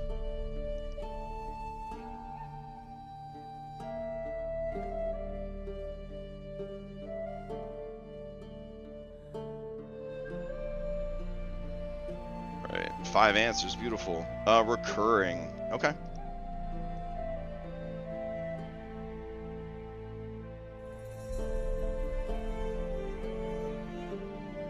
Yeah, so during your journey, you would run into Cureus, who, left because the spirit of rage and madness was taking over. And you would find him as you enter the mountains to the south. He would sort of not so much greet you as he would recognize you guys and approach, explaining that in his absence he has been wandering the land, barely surviving. His body is just covered in like scabs and cuts and burns. He is dressed in warm weather clothing, which just seems to be the bloody hides of large mountain goats and a bear. And he asks you guys, hold on, what does he ask you? Okay, he says, and what brings you to these southern mountains? What quest do you find yourselves on now? Greetings, Coreus. We seek to go to Tsolenka Pass. Tsolenka Pass. You're on it. And he kind of motions to the road. Well, we're looking for a dragon. Then you follow the pass over the bridge and into the inhospitable mountains beyond. If you seek the temple that lies there, the dragon will find you. You accompanied us before, or would you be interested in accompanying us again? To die in battle against a mighty dragon would be a good death, and an end to my suffering. Yes, I will join you. For now. Welcome aboard. Remember how we thought he died one time, and then it was, nope, somebody gets back up. I think that happened to him a lot while he was hanging out with you he's guys. a badass. If you're not averse to it. And he kind of offers some cold weather clothing, figuring maybe he wants it. Oh no, I said I already said that he had cold weather clothing. He he's said warm. Did I say warm? Oh, Yeah, okay. I was wondering how all of the hides were warm. Yeah, clothing, that's but- weird. Yeah, because he would have, goat hides and all that. My bad. Well, Words then so I far. will delete that. Okay, cool. Let's see. What else? Okay, your second night of camping is safe and restful. If anybody had exhaustion, they could remove some, but I don't think he was got exhaustion anymore. Let's see. Whether for mundane or magical reasons, you feel a spring in your step. You have advantage on dexterity, ability checks, and saving throws for the first day after your arrival, so until you camp or long rest. Damn. Almost should have pushed to the dragon, you know what I'm saying? Shit. Okay. Let's see.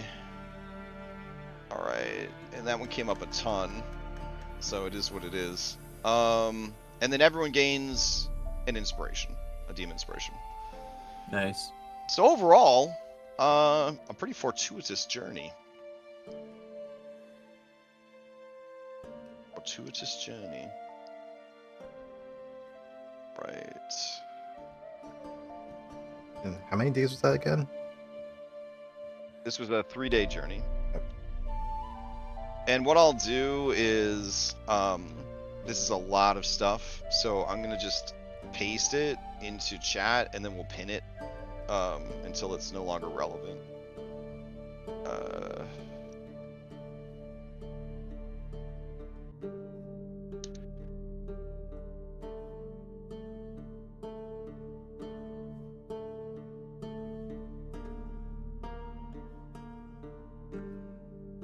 Right.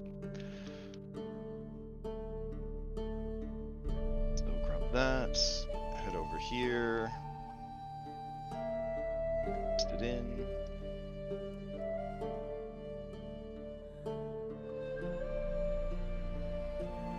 In it.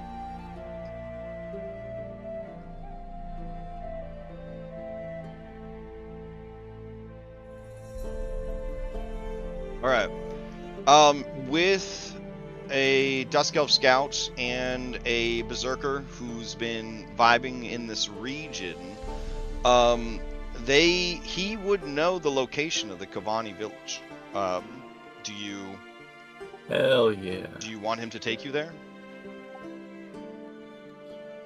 Yes. Okay. Yeah. I would say. So, do we want to go here before or after? But so many things could happen in between. Yep. that if we should Yeah. just go there now. Oh, okay. Then their two grumpy old men say, we can ill afford any distractions on the journey. Would it be possible to just visit them on the way back? And Casimir nods. He's basically like his one eyeball is like peering out of like the shadows of like just fur parka. Like, you know when you dress up a little kid for the snow and they look like a little marshmallow man? Like, yeah, he's just like, there's the only thing you could see of him is his little eyeball peeking out. Now, I will say this. I calculated your route to Tsolenka Pass because from here on, it is a world dungeon, which is to say an outdoor dungeon. like Yesterhill and the Swamps of Berez or whatever. So you can't fast travel any more once you get here.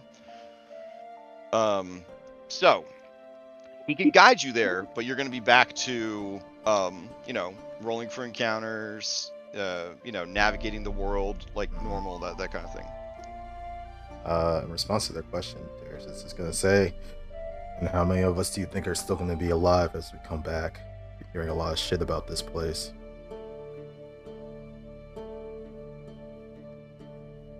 That is a possibility, but...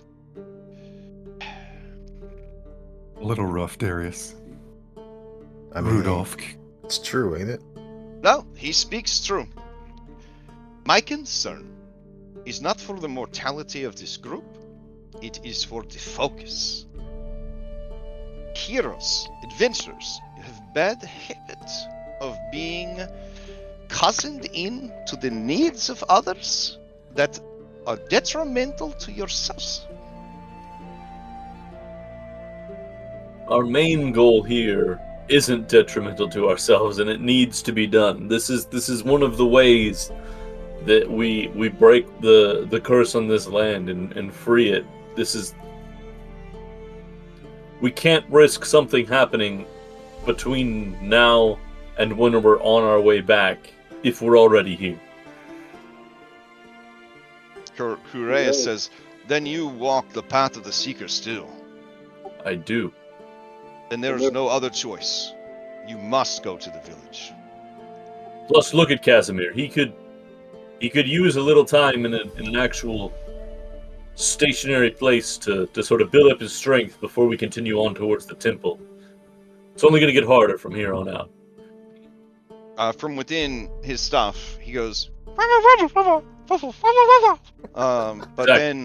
then he pulls his 3 scarves aside and he says, I am fine, but we travel as a fellowship. If you must do this thing, then we will see it done.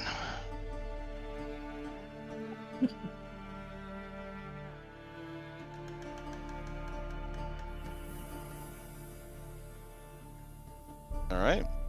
I guess we're good then. I'm gonna sort of predator handshake Kareus and be like, "Missed you." He says, it is good to be missed. I remember the fellowship we shared, traveling together. Such moments have helped me keep my sanity as the fury takes over. I'm impressed. Rare are the mornings I awaken, coated in entrails and blood, unsure of what has transpired. It's all anyone can hope for, right? He lets out a chuckle and says, I suppose you're right. And he says, come, tell me, who are these that travel with you? I see a druid. Ah, that is Taltos. He found me. He'd heard that there was a seeker. He's been helping to make sure that the path gets properly followed. He looks suspicious at Taltos. He says, You are not of the faithless, then? And I don't think Taltos he's shakes faithless his and head. disguise himself as a dog. Okay. Do you introduce Kareus to everyone and everyone to Kareus? Oh yeah, I catch him up on everything that's happened. Okay. All right. So let me check the real map. See how much more travel you would have to do. It is evening time when you arrive at Tsolenka Pass and begin your journey.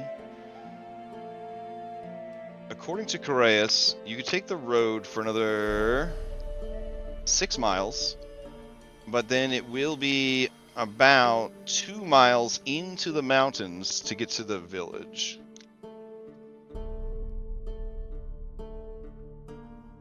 Alright, so, let me see.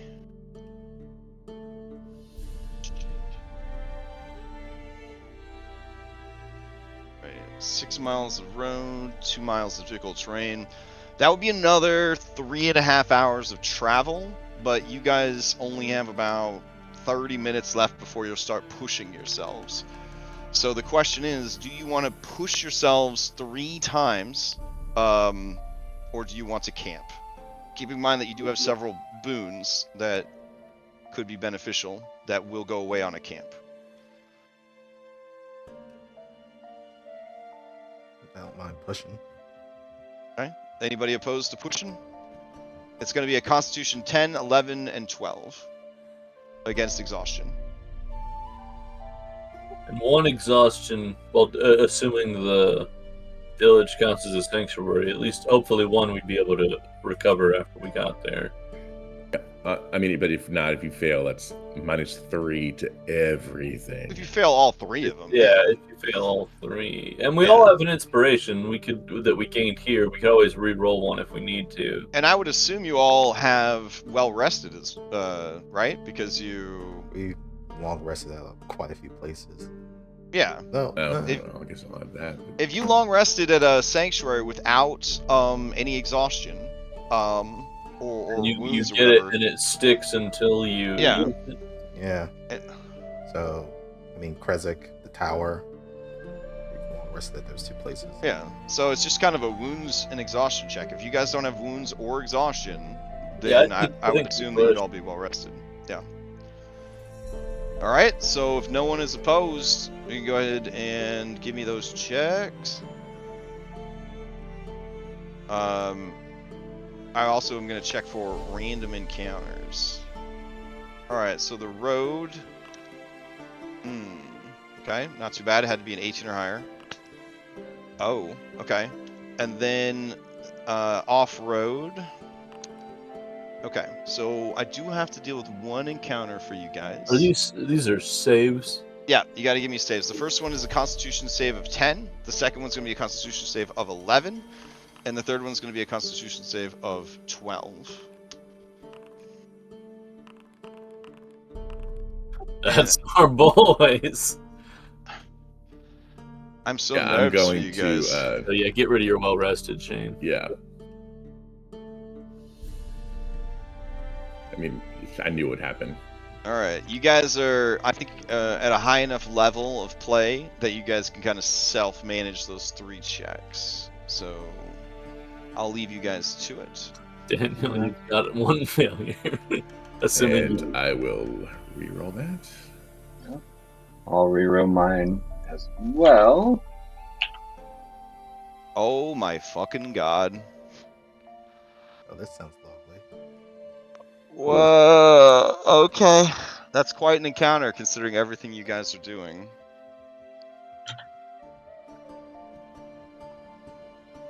Okay. It is what it is. We'll make it happen. I hate this campaign so much. God damn it. Can't they have anything nice? It's just a white rabbit in the It's a road. world boss, isn't it? It's a white rabbit in the road. No. I mean, that is one of the encounters, but... Oh, shit. Let's see. It's fucking Strahd. Let's see. Where are my snow roads? Snowy roads. Alright.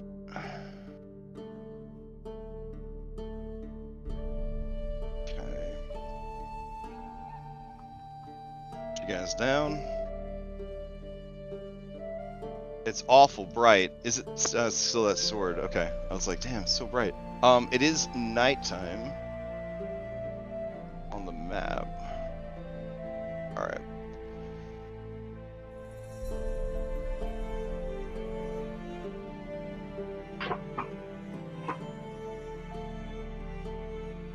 So the first thing you notice is a great deal of firelight coming from up ahead, as if a great bonfire is burning.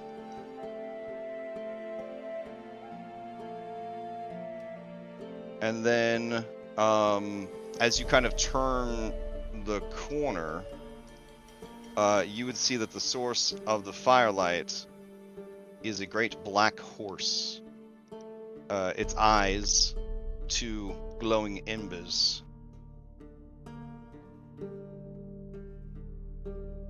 Its hooves and mane are aflame. Astride the creature. Strahd von Zarovich. God damn it.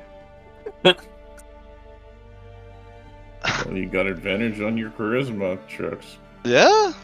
So I'll take you over to the map that we definitely won't need. Someone lay it on thick. I need some ideas for this, guys.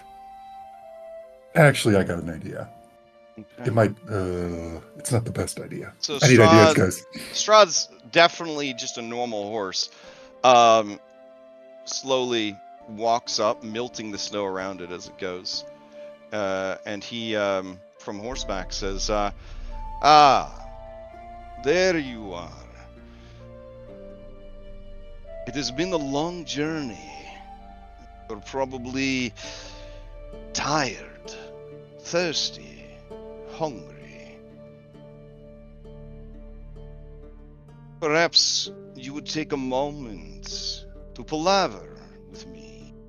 I can share with you fresh food and drink from Castle Ravenloft. Good evening, Strahd. We will partake with you. You are generous. Of course. And he hops from the back of the horse with some skill, and in a very mundane way, he rummages through the fireproof saddlebags, and produces bundles of food and drink. And he says, Besuphilis has kept your food and drink warm. It should be a comfort in these cold, snowy lands. And he Pretty approaches handy. Irenia and says, would you help me to pass out the fare? And she stares at him, and he stares at her. And Tiernan, you got a pretty good insight. It's a real rough situation, bro.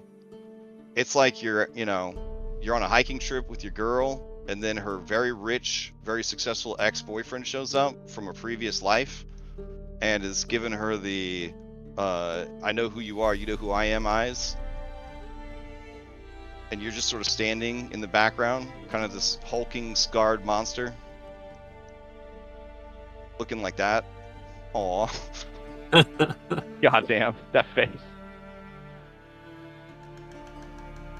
All right. So the food seems to be a cider of sorts, some sort of apple spiced cider. It does seem like there's a little bit of rum in there as well. It is nice and warm. The food seems to be meat pies. You know, like the old-timey Hot Pockets. They're like old-timey, you know what I'm talking about, old-timey Hot Pockets. They sound way better when you call them that. They're good.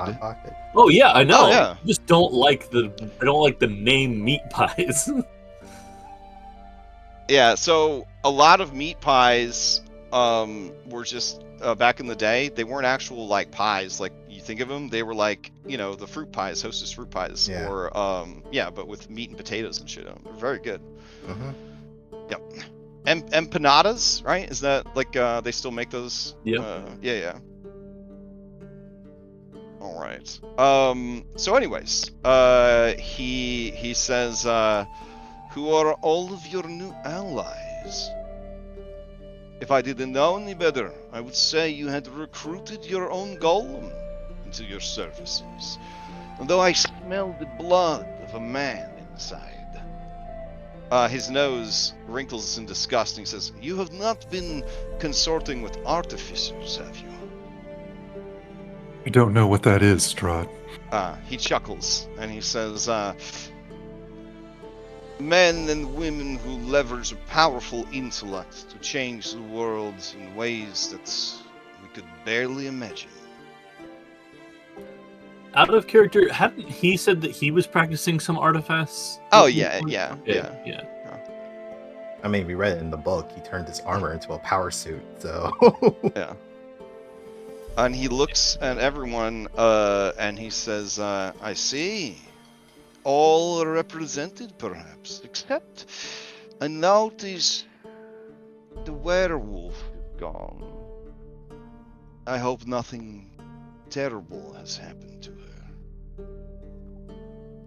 I'm sure you saw what happened. You He know gives how you a those smile, like, oh, you don't even want to play along? Okay. And he kind of like does the open hands thing, like, maybe. She chose to stay with her husband for the time being. A wise decision. Emil has such anger inside of him. Sadly, he was unable to bring it to bear in a meaningful way when it mattered the most. It is good that you gave him an opportunity for redemption. For is that not what all who have fallen seek? Redemption?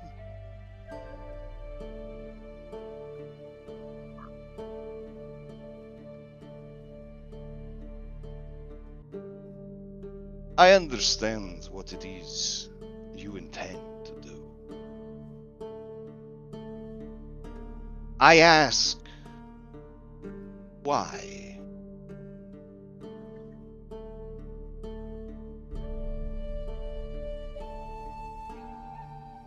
You yourself said you didn't want to be still with this place.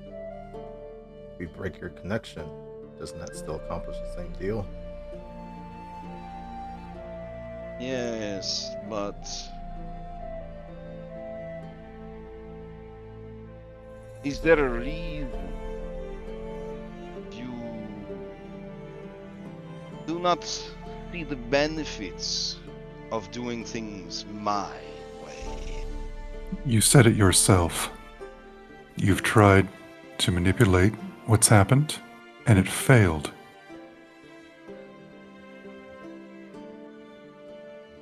We were attempting to help you.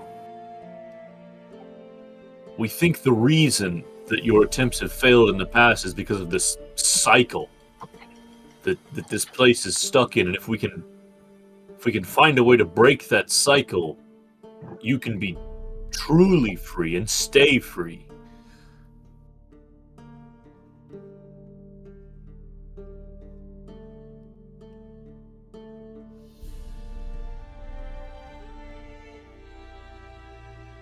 I see.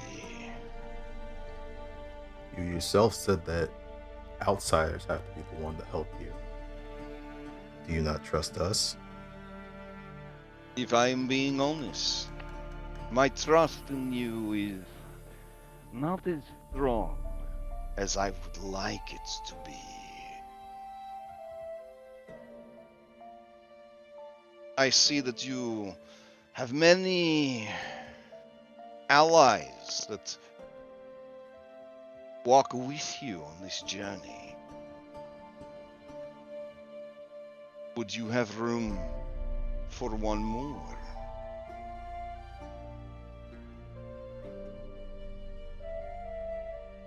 I don't think that's possible.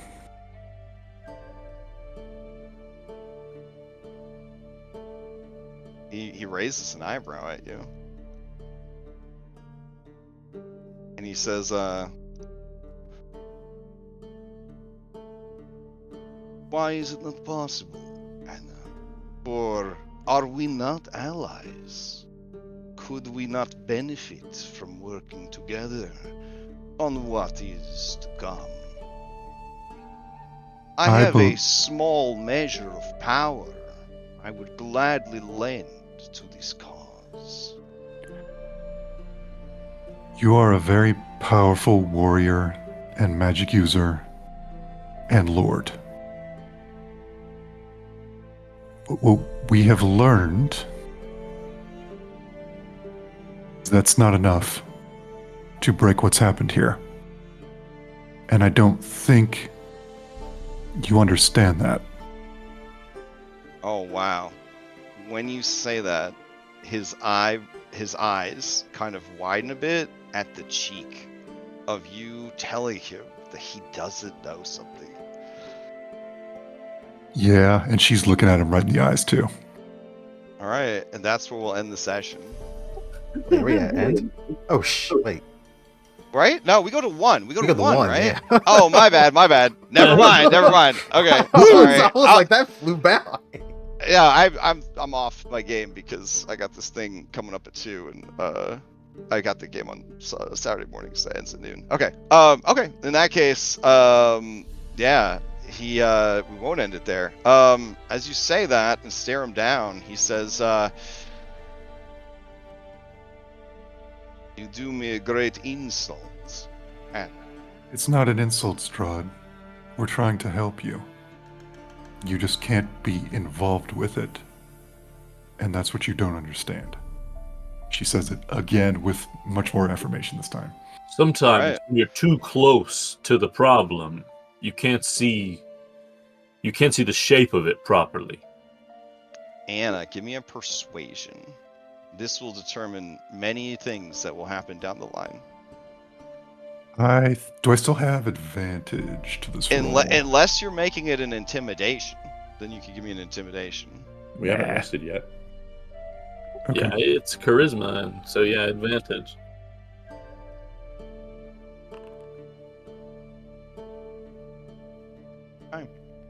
I'll in that for later. Okay. He says, my aid was offered, and my hospitality returned with arrogance. I will leave you to your own devices. I wish you all the luck and success in your journey to Mountain.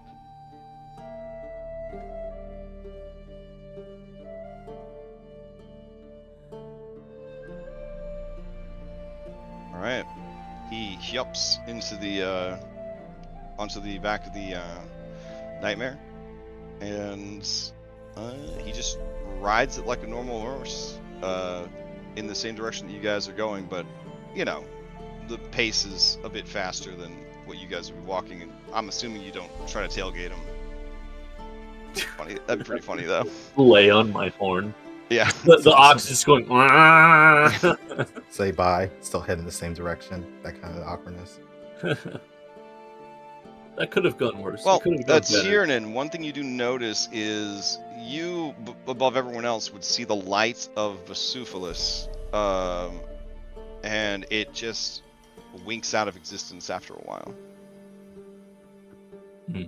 Not like it dwindles, It was but too it far. just, It just disappeared. yeah, it just whoop, disappears.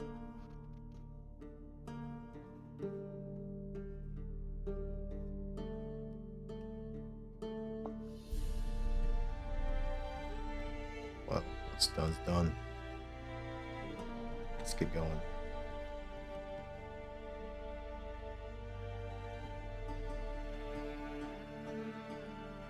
I think that went rather well. I think it could have gone much worse.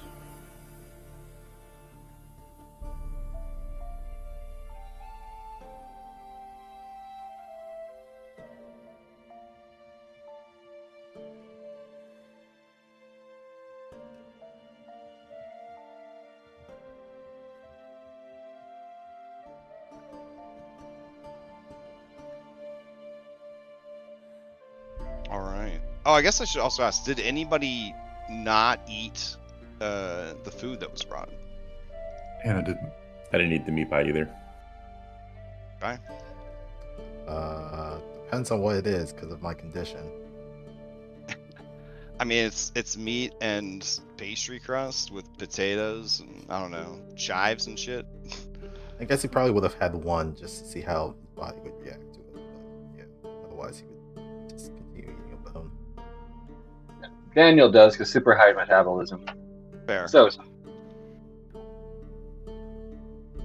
All right. You guys continue your journey. Making those con saves and all that jazz. You feel the temperature drop. The snows kind of pick up, and at a certain point, Tiernan, before the others hear it, you hear a terrible groaning sort of rumble from further up the mountain. You may make a survival check if you would like. Oh, I get advantage or something on that, right? Because of the thing? Yeah. Scroll up to it.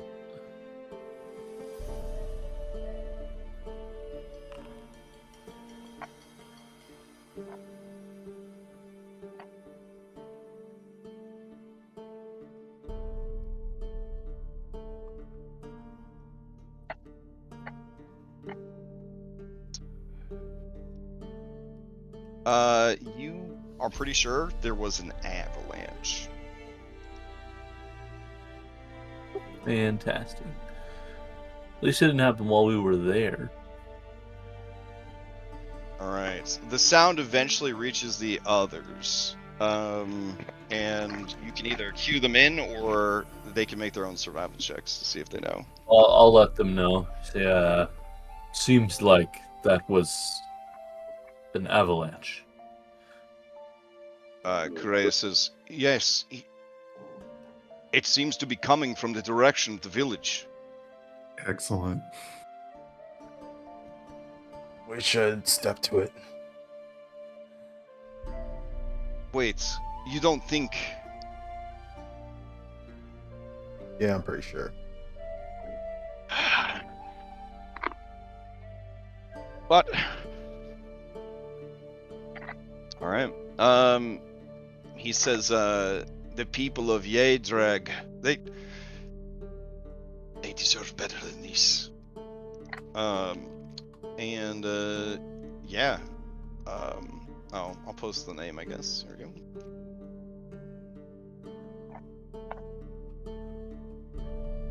So you guys over to the map.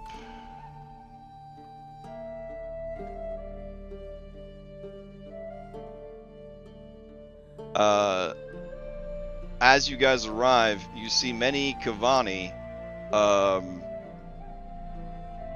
battered, injured, looking back at their village, and you just hear the screams of the lost and the dying, the confused, and the angered. They turn and see you, and they shout out, "Who goes there? What do you seek on this cursed night?" I'll step up and I'll say, "We're the Walking Dead, and you're right, I am the Seeker." Alright, when you say that, the dude's eyes narrow. I should probably throw some torches up. I'll step forward so Tiernan's lit. Okay. Yeah, they would have some torches burning because they're fucking looking for people and stuff. And he says, "You have chosen a bad time to arrive if you truly are the Seeker. Bjorvin said a Seeker had been found. We had waited for your arrival, but the mountain has betrayed us. There was a great and terrible boom of thunder. Despite the relatively clear night." And you see this man's he's like 6.5 feet tall, 250 pounds of muscle and beard, and his eyes are just like heavy with unshed tears. His body scraped dust and dirt snow clinging to his body, his skin, his armor, and he says, "So many are lost. I ask you, please help us. We may be able to save some." I'll look at him and I'll say it wasn't the mountain that betrayed you, but the land, with obvious capital letters there. As you say that, the locals who are assembled, minus Anna and minus Irenia, say, "He is ancient. He is the land." Indeed. And you see the look of realization go over his face, and he says, "We have done nothing to offend. We have done nothing to draw his ire. We have lived apart and at peace here in the mountain. We do not raid or pillage his villages, not that there's anything worth taking. He is the king of a dead kingdom. Then why would this happen?" It's your very existence that offends him. And with the coming of a seeker, he has reason to fear you again. All the more reason why we should be rid of him.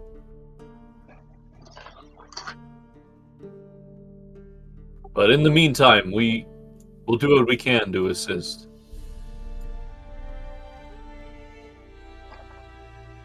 All right. I mean, what follows is essentially a very sad skill challenge of finding crushed and dying people, recovering bodies, that sort of thing. How will each of you assist? I mean, step one for me is perception to find where is and isn't worth digging. Yeah.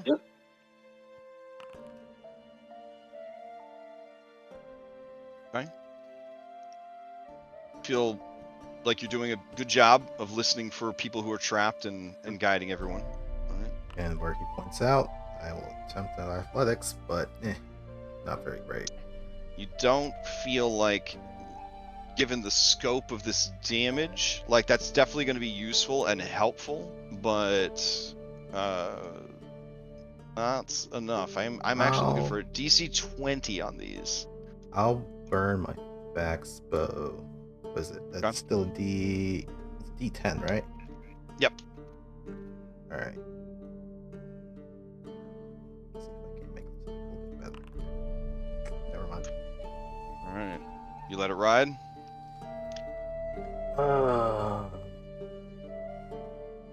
Well, seeing as we're the ones that kind of caused this,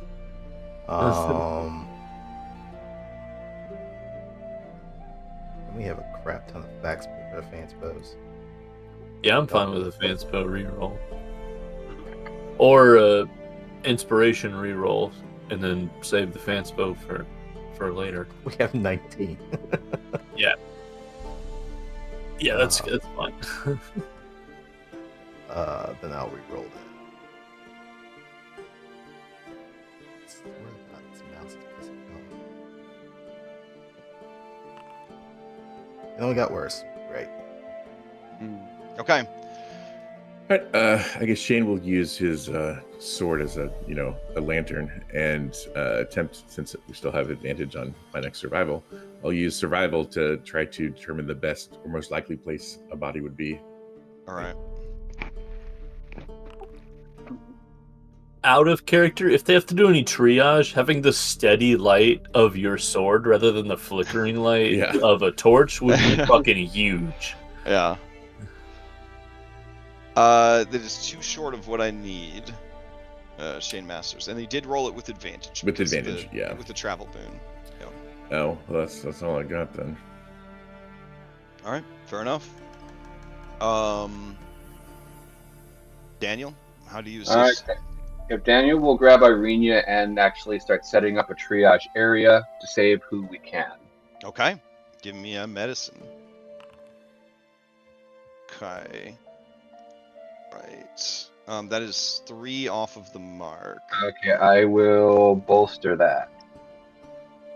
Oh, you'll succeed at cost. Oh, you're gonna use your Oh. thing. Okay.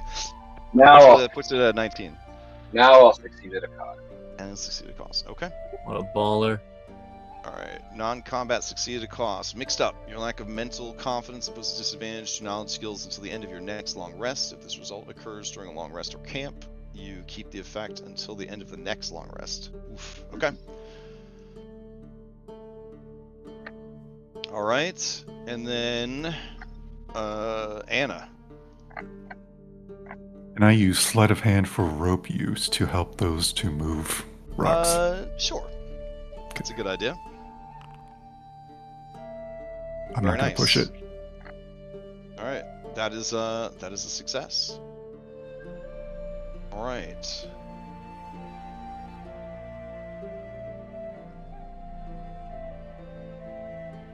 That is actually a critical success. So, I will say that that can make up for the 1 fail that you guys had. Because you passed, because you had 5 successes, you are able to find the dying body of Bjorvin, the Kavani Elder of Tsolenka Pass. Oh, I do have a superior healing that I would have just put on the cart. Will that? Actually, no. I actually still have it on me. I am not skilled in medicine, so I don't know if this would help. But I'll look to Tiernan and say this might help. So is this dying as in like well, yeah, story dying? I'm about to paint the picture for you. You find the upper half of him. Okay, there we go. Yeah. Yep, no, I'm good. Yeah, the massive stones have crushed his stomach, pelvis, and legs. He is also like 100 plus years old, blind, and didn't really have too much left going on anyways. But yeah, this is gonna be it. If you had 4 successes, you would have found his body. And if you had only 3 successes, he never would have been found. But 5 successes, you find him right before he dies. I'll grasp. He has enough. He has enough energy left to answer questions 3. Nice. No one asked what is your quest. I'll kneel down next to him and I'll say, Bjorvin, it's me, the Seeker. What is it you With wish? blind eyes, he looks around and says, "Yes." What is it you wish to tell me? He leans as much as he can. He says, "Come closer." I mean, yeah, I'm not gonna make the man that only has an upper half lean crash. Like, I'm gonna lean down to him. Yeah. He says, "I can't feel my legs. I think I am going to die." As you look and see just like the devastation of his lower body, you agree without having to make a medicine check. And he says, I would ask you to follow the path of the Seeker all the way to the end, regardless of the cost or consequence. The land hungers for freedom. The fanes wallow, empty husk, tormented, abused, deformed. You must seek out the stones of power. They are the conduit that channels the power of the land into the ritual's recipient. They must be gathered and taken to their places of power and destroyed, so that none may ever take the power of the Fanes again. I task you with this, O great seeker. I also want the land to be free. I will do this. What of the ritual and the beasts? Yes, the beast. The ritual.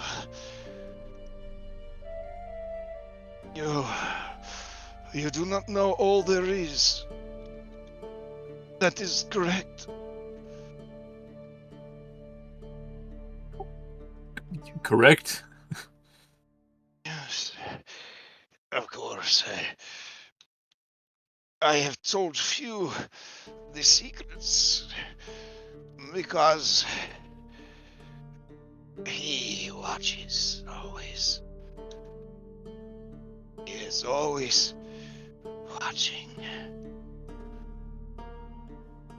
And you see his head kind of lolling about, like he's really having trouble kind of like focusing and keeping his shit together.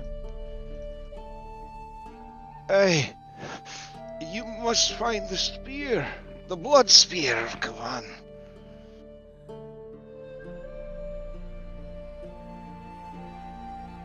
Then you must gather the blood offering, the blood of 4 sacred beasts.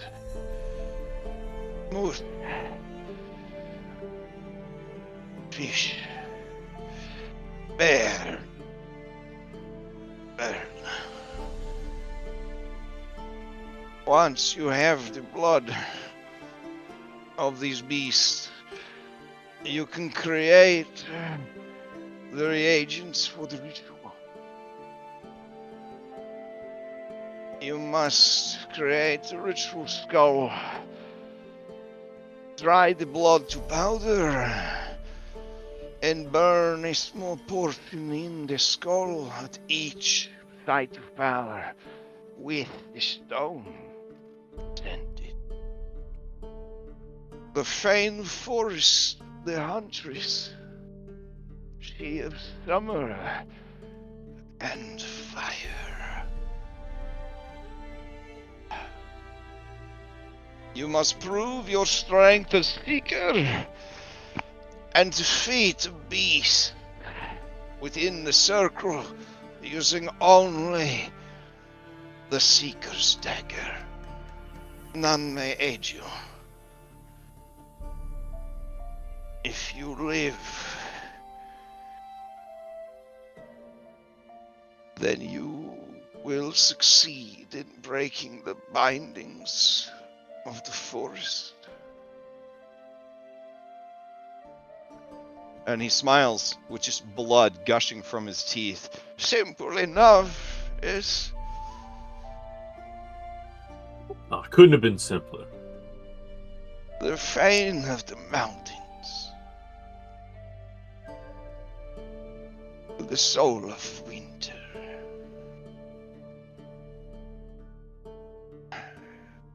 The stone circle of Yester Hill is where the ritual must take place.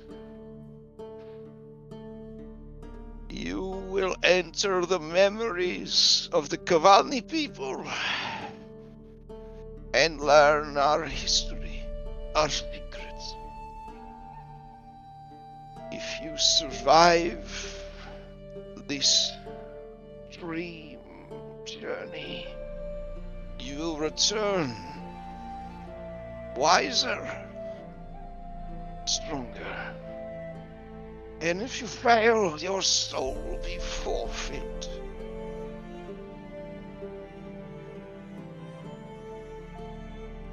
The Fane of the Swamps, the Weaver, the essence of change, spring and autumn. The stone circle lies in the great swamps, in the heart of these lands, north of these mountains. You must retrieve a relic of ages past, taken by a fool who sold his heart to darkness. The spindle of the weaver. It has been taken to the temple. An offering to Trizlash, the nine-eyed spider.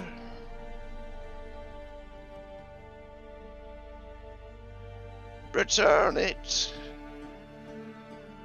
and use it to weave a pattern of beauty that tells the tale that has been, that is, and that you would see come to pass.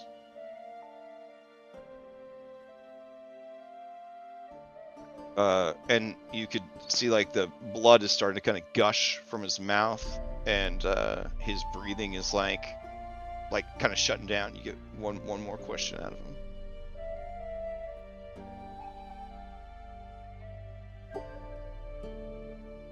Okay, out of character. We've asked him about the rituals. We've asked him about what it is that he needed us to do. I think we're pretty good on what we need for that from him. Is there anything else anybody can think of? We can get a few more out of him. That's true. We can get 3 more. It's 5. Oh, shit. Okay. Alright,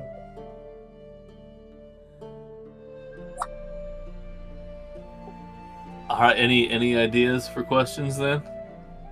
Do you know everything? Like, do you know the order? You know what you have to do? I mean, it sounds like... I don't know if there's a specific order. I guess that's probably... So, I mean, to recap, it sounds like we have the spear. We need to next gather the blood of each of the creatures. Right, and dry then the blood, thing burn we it need at each is of the the sites. temple. We have to make a ritual skull bowl. Yeah. Right. I guess we could ask if there's how to make the skull bowl.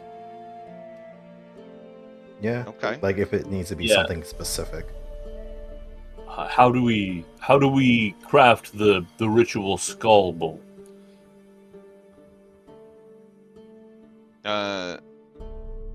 Yeah, he smiles grimly at you.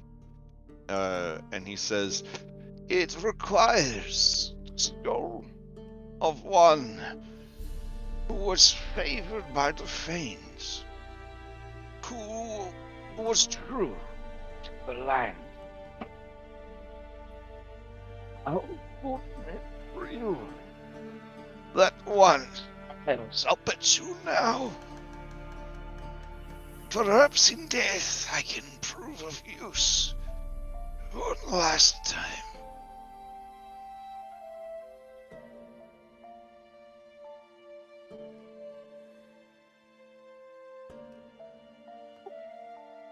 We greatly appreciate you.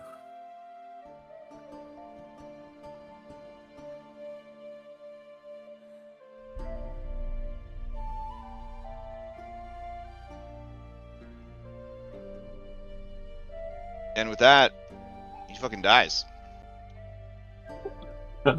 Tiernan looks to Anna. And he's like, "Do we want to ask some more? I mean, we could take the head with.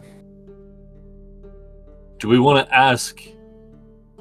What was the name of the guy that greeted us when we got here? The one that has the fun art? The bearded guy? This guy? Did he tell us his name? He did not provide a name. Do we want to see if anyone in the village needs to learn anything from him? That's actually a really sweet idea. All right, I will stand up. I will tell the villagers that we found the elder, and that we were able to receive the information we needed from him, but he has since passed.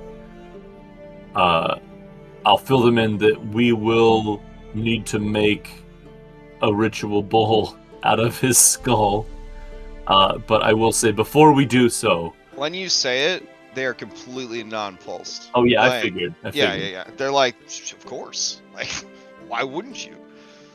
Before we do so, we have amongst our party someone who has the ability to ask 5 questions of the dead. Is there anything you need to know from your elder before he is completely lost to you? Okay, the man who tells you his name is Dragomir, which is a pretty dope name, honestly. That is a dope name. Yeah, Dragomir says, all in this village were taught by Bjorvin.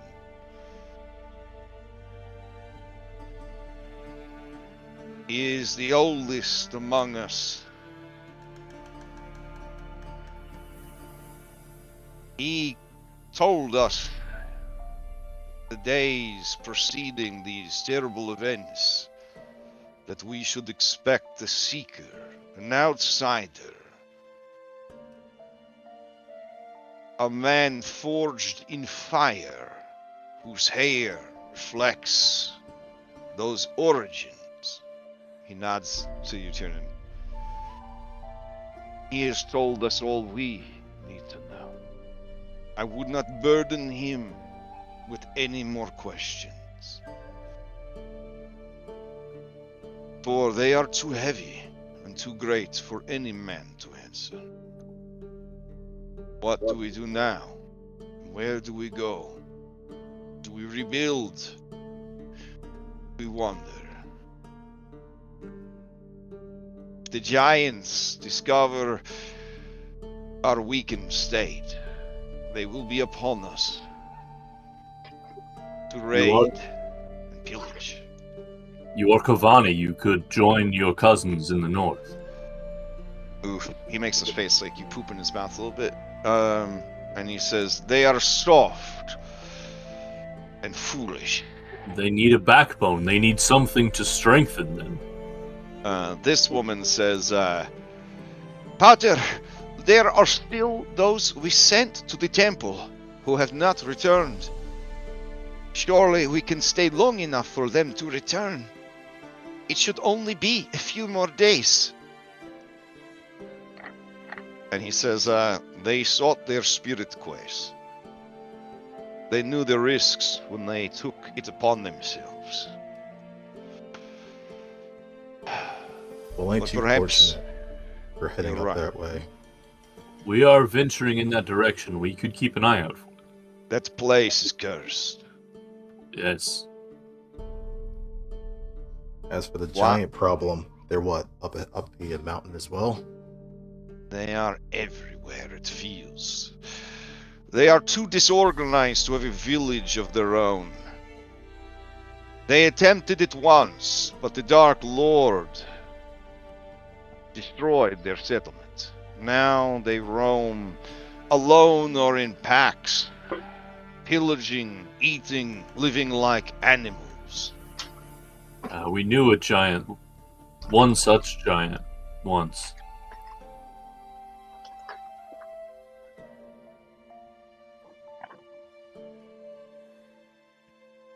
Well, It is too early to decide what to do. If they return in time, or return at all, then they can be a part of what is to happen next. But perhaps, and he just sort of looks around at the devastation, says, perhaps this is the end, one way or another. There have been seekers before you. None have ever succeeded. I think that's actually a really good sign for us, right? Like, means that this is something new and different.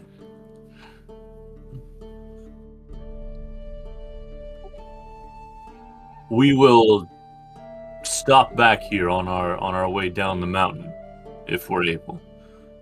See if you've come to a decision. See if your people have returned to you. find them along the way, we'll send them to you.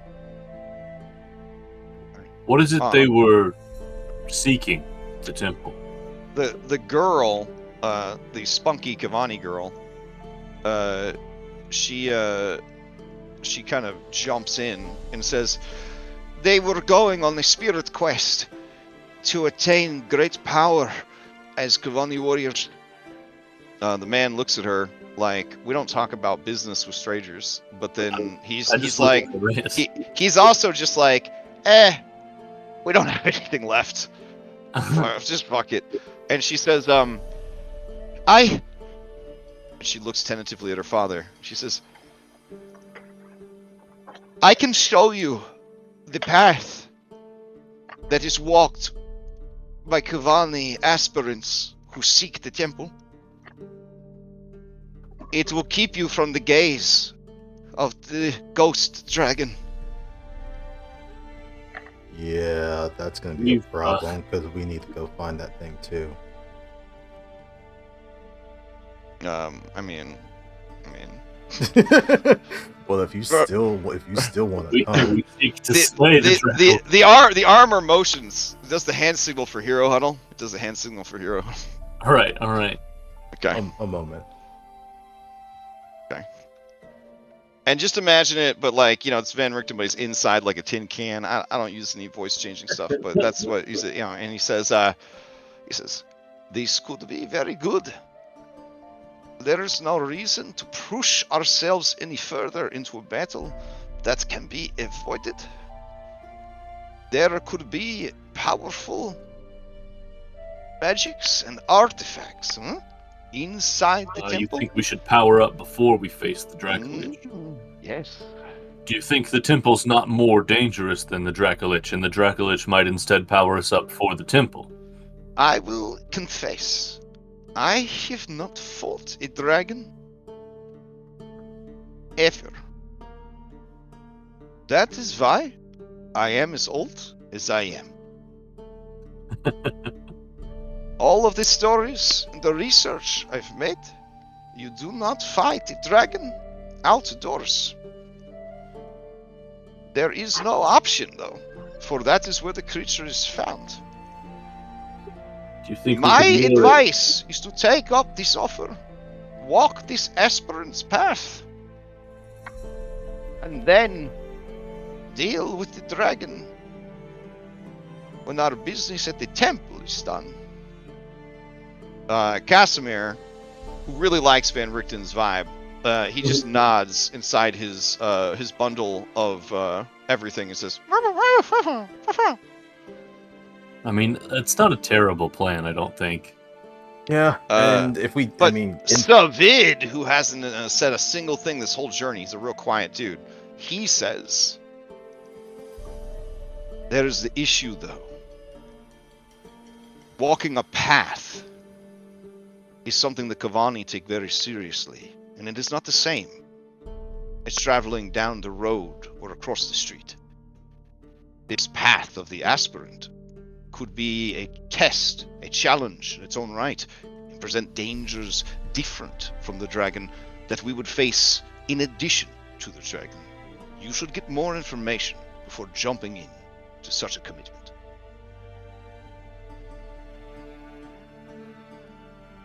That's true. I think as the Seeker, proving myself to these people is worth it either way, but more information is never... When you say that, Kureus and Taltos both nod like, this dude gets it. Yeah, this dude gets it. Walking a path is cool. That's for cool guys. Also, Kureus, is this... They say they seek power here as the way that Kavani warriors do. Are they speaking of the same power that you received? My power, it does come from an otherworldly spirit, but it is the fury of the land itself that empowers my people, that takes the hearts, the minds, and souls of any Kavani who succumb to it. What these folk do is different. They seek to master their fears, strengthen their minds. And in doing so, become immune To the influence of the spirit of rage and madness. but the process, more often than not, leads to death or madness. Could this Only the most foolhardy and brave of these people would ever walk the path of the aspirant. could this path help you with your problem? Oh, shoot. He's like, I had not thought of that. I think it is too late for me. But if you choose to walk this path, Seeker, I will walk it with you. Said it can ward against fear and madness. Does that only apply to the Seeker or Kavani? I mean, he's from the north, and these are like southern people. He doesn't really know all their biz. He says, I am unsure of how it works. Only what I have heard. I did not want to risk these people's safety, and so even though I have been in these mountains for a time, I have not approached their settlement. I turn back towards Dragoneer and his as yet unnamed daughter. Yes, her name has not been dropped yet. And I say, Dragoneer's daughter, what does this path consist of? What am I getting my party into? I myself am willing, but I am called Miruna, and the path starts at the cave that winds up the mountains and exits across a field of ice and snow.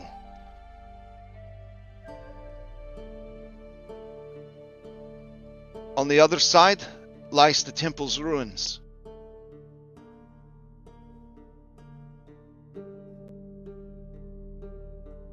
The caves are haunted by those Kavani who have attempted the journey and never returned.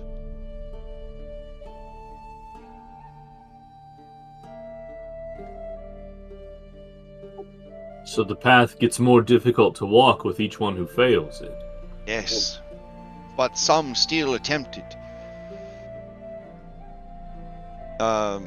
And you can tell with your good passive insight that someone very important to her is one of the people who attempted this journey.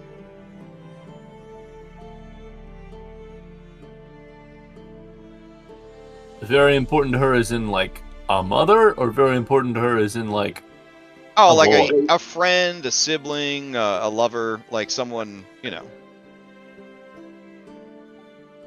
I turn back to the hero huddle and I say, I think this could be very beneficial, but I'm not the only one of us here.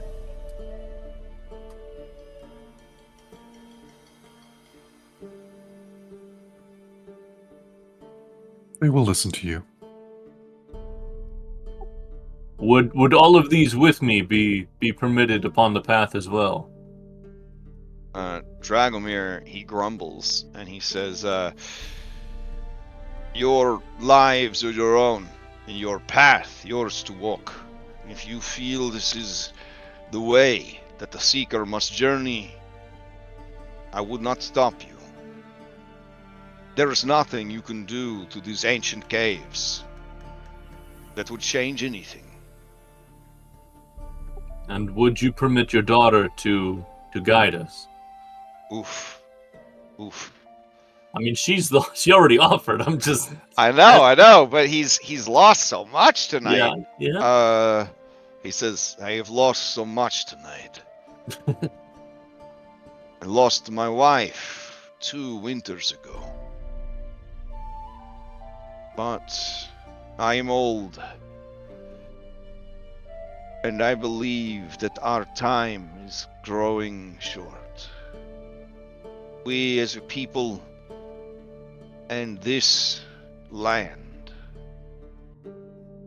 Every day the darkness grows.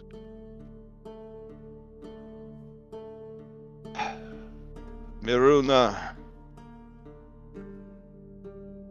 if this is what you must do, you go with my blessing.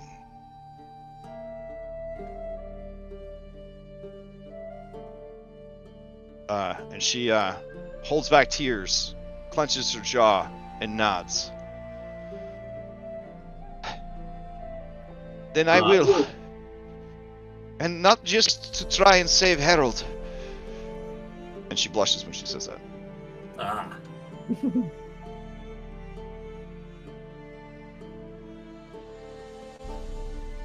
Sort of as she starts to walk to the group, I'll linger next to Dragomir and say, I will do what I can to keep her safe. Make sure she returns to you. He shakes his head, and he says, she has made her choice. She is brave and strong. Do not let her distract you from the path you must walk.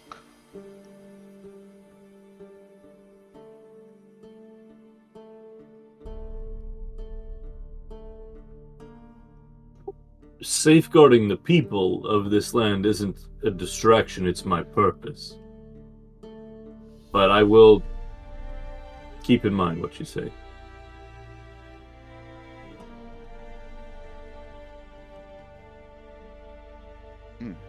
Look at this big old party you got. Look at this. It's like fucking Lord of the Rings first movie. And that worked out really well. So Yeah, I think, yeah. yeah. 2 of them got kidnapped, 2 of them ran away, 1 of them died, but he undied later, so really does it count? Mm-mm. 1 of them did straight just die, though. Yeah. Yeah. But he failed he a was wisdom. like- He failed a wisdom save. Yeah, and like, real bad. you guys never fail wisdom saves, so you should be okay. I mean, that's true of Tiernan. That's not true of Andronicus. Not anymore. So you guys gathered here. There is no longer this no longer can be used as a sanctuary, so you will not be able to long rest. Well, I guess the seeker can long rest, but no one else can long rest. I'm assuming you continue your journey, and will you be using the caves? We already pushed 3 hours to get here, right? Yeah, I mean you'll probably want to camp, Yeah. honestly. Yeah. Do you camp here in the ruins of their village, or do you go off a ways? I mean, if we're able to still assist them while we're camping. Yeah, Huh? we'll camp, and then like the light work that you can do for part of the time while you're camping will be like just little assistance stuff. Okay. Because of your altruism, we can skip the camping phase, ? And just assume that you're using it to assist them, but I will not roll any random encounters as a sort of compensation for not rolling camp activities.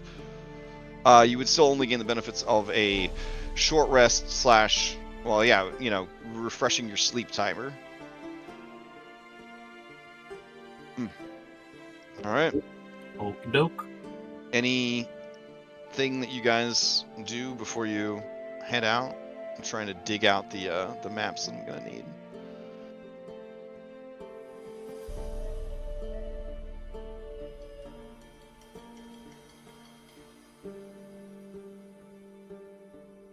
Darius, what do you think about all this?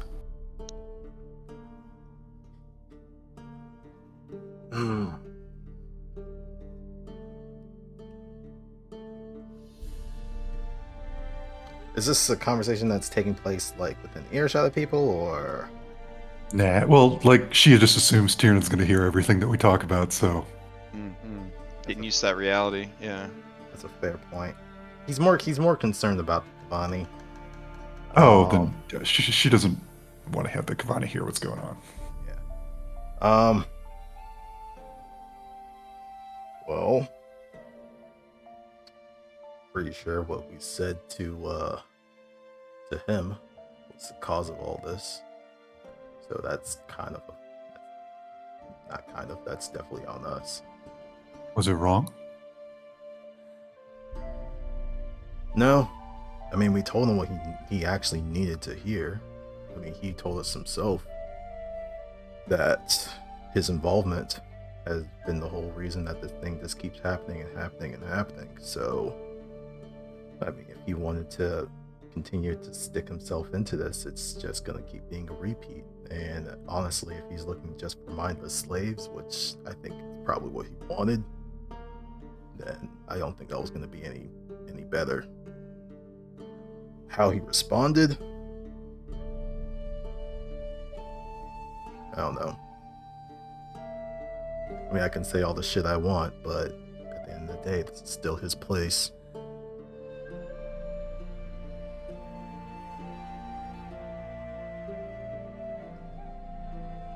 Darius, do you still have a soul?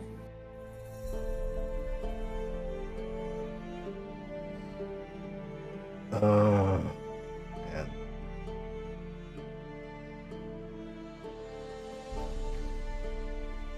I'd like to say that I still have one.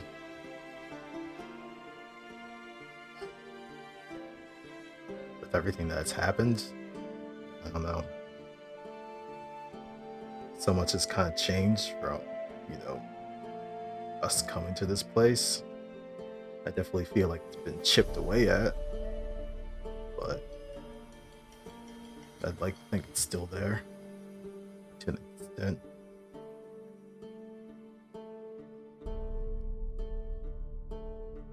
How much of it's still going to be there at the end? I don't know.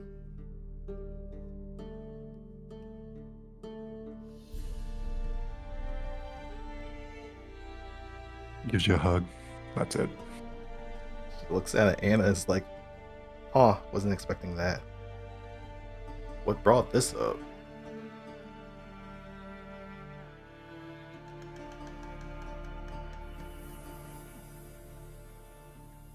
Way back, when we were at Serpool, I was given the chance to do something. And the price for it was very high. And I took it. And I wonder if you did the same.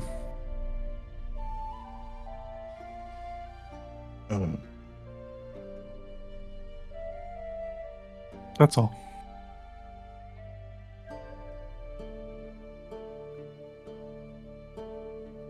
I don't know. Maybe, depending on what the context was, but hopefully when you accepted, you had an idea of what direction you were going.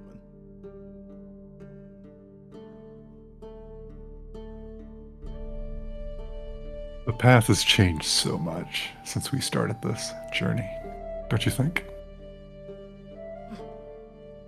That's an understatement of the year, lady. I don't think the path is set in stone quite yet. I don't know what's going to happen. I don't know what's going to happen until we actually finish this thing, one way or another. We just have to be able to adjust to everything that keeps changing around us. I agree. Darius, I'm glad you're here. You'll just put a hand on your shoulder. Same to you too. You and your whole messed up head. She'll leave you to your business.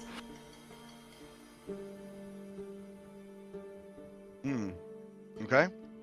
Is there any other preparations, scenes, etc., that you want to deal with before you head to this path of the aspirants? So guys, do we have stuff for mountain travel? I got some rope.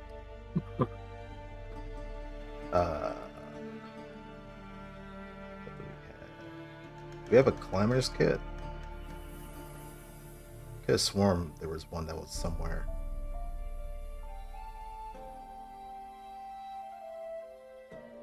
It might have been one of those things that got sacrificed Yep, they did. On When the the wagon- altar of encumbrance. Yeah, Oh, people really? are like, we don't need a second climber's kit, and he got tossed. Okay, well. Do the Cavani have any extra? Are they gonna need it? With the destruction of their village, they may or may not have things that you're looking for. I would say any particular thing that you want to buy, if it's like a general good, something that you would be entitled to buy from a store or something like that, you could just do like a 20% chance that they have it available. And so I would just literally be rolling like a D100, and then if you got 20 or less on the D100, then they have it. And then you, I guess, can purchase it from them. That'd be kind of a nice guy thing to do. All right, here we go. Climber's kit roll. They might need gold. Hey! Nice, They- nice. Did they have it? Nice. All right. So yeah, if you want to purchase that, they'll. I mean, they may need Electrum depending on what they decide to do next. Yeah, we have some gold, or we have some electrum, so. Yeah. And that's 25 gold fucking versions.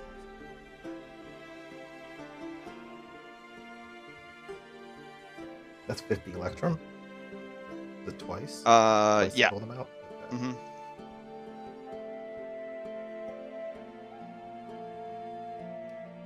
So then, yeah, we can do that to grab a climber's kit.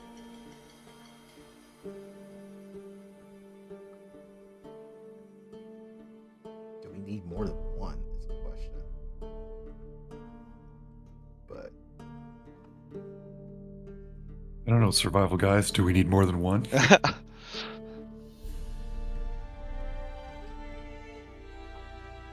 Yeah, I mean, this is we have a big ass Like, group. this is basically your last civilization, right? Check before you. Yeah. Yeah. You head into the literal end game content. First group to attempt it. Better or worse. Trains are probably really underleveled. What? Technically, the highest level you can get in this campaign is 13. And that's me letting it go to 13. Like in the adventure, they think that at level 9 you should be able to go and punch Strahd in the dick and call it a day. Yeah, but they have access to magic. True. I will say, when this adventure first came out, they hadn't released all the splat books, and if you were playing the game, like, pretty raw, it was a pretty hard adventure, like, as written. The problem is, adventures don't bloat, but player content does. So, like, yeah, eventually... The adventures don't get revised with every... Right, yeah, people don't class go book back... that comes out. Yeah, people don't go back and say, dang, like, we wrote this before people had access to X, Y, and Z, or before this broken-ass spell was released. Like, Yeah. maybe we should make an update. So... I mean, if they have another climber's kit, you can definitely purchase it off of them. If they're willing Yeah, to. just gotta check for it. Anything you want to buy, you have to do a check. Individual check. Mm-hmm. Let's roll the next one. You got it. And basically, if it comes up that they don't have it, then you can't keep rolling. Do you know what I'm saying? Like Yeah. they're tapped out, kind of thing. They don't have Climber's Kit number 2, but did they have Climber's Kit number 3? Oh yeah, no, that's yeah. See, that's what I'm talking about. That's what I'm talking about. Yeah. Oh my goodness. What if we? Okay, so Climber's Kits in like Xanathars and stuff. It's like Mhm. a Climber's Kit contains blah blah blah blah blah. Yeah, can you We build it stick to individually? Specific items, right? I mean, you'd have to literally roll a check on each one. So I mean, I think all we really need is like we have rope, so we need like maybe if we can get some more pitons or maybe some like the little boot clip things. Mhm. Well, it says a climber's kit includes special pitons, boot tips, gloves, and a harness. I think the issue is you can't normally buy the harness by itself. Oh, boy, you can tie a harness out of rope. I've done it myself. Yeah, and you know how 5e handles anything that goes outside of the norm? Disadvantage. No, the DM gets to decide. That's how 5e. Oh yeah, sorry, that's the game design. So here's how it would be disadvantaged for not being the thing that you needed to be. Okay. As it is, like- you guys will still have to pass the bridge. Like that, the entrance to this is on the other side of the old spooky bridge. So that's going to be a whole nother thing. Because again, you're in a world dungeon right now. So like, there's going to be a lot that you're going to have to do before you get there. So this is again your last chance to really gear up before leaving. What we can do, because we are at time, and I got something I gotta go get ready for. And we're at time for real this time. Is you guys know about Average? Lets you roll dice inside Discord. Yeah. So you could be like, yeah, we need this, and then you could check for that, and then be like, oh, okay, they did have it or they didn't have it. So finish, between now and next session, you could like kind of do whatever preparation shopping you need to do with the diminished supplies of the Kavani settlement. Yeah, I'm checking for a healer's kit right at this moment. Hell yeah, brother.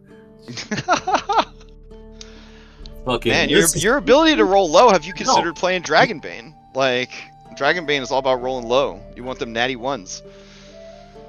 They even call them dragons. If you roll a nat one, yeah, I call them a dragon. Instead of a snake eyes, it's a dragon. All right, I'm going to close this out then. A very interesting session, to be sure. Oof.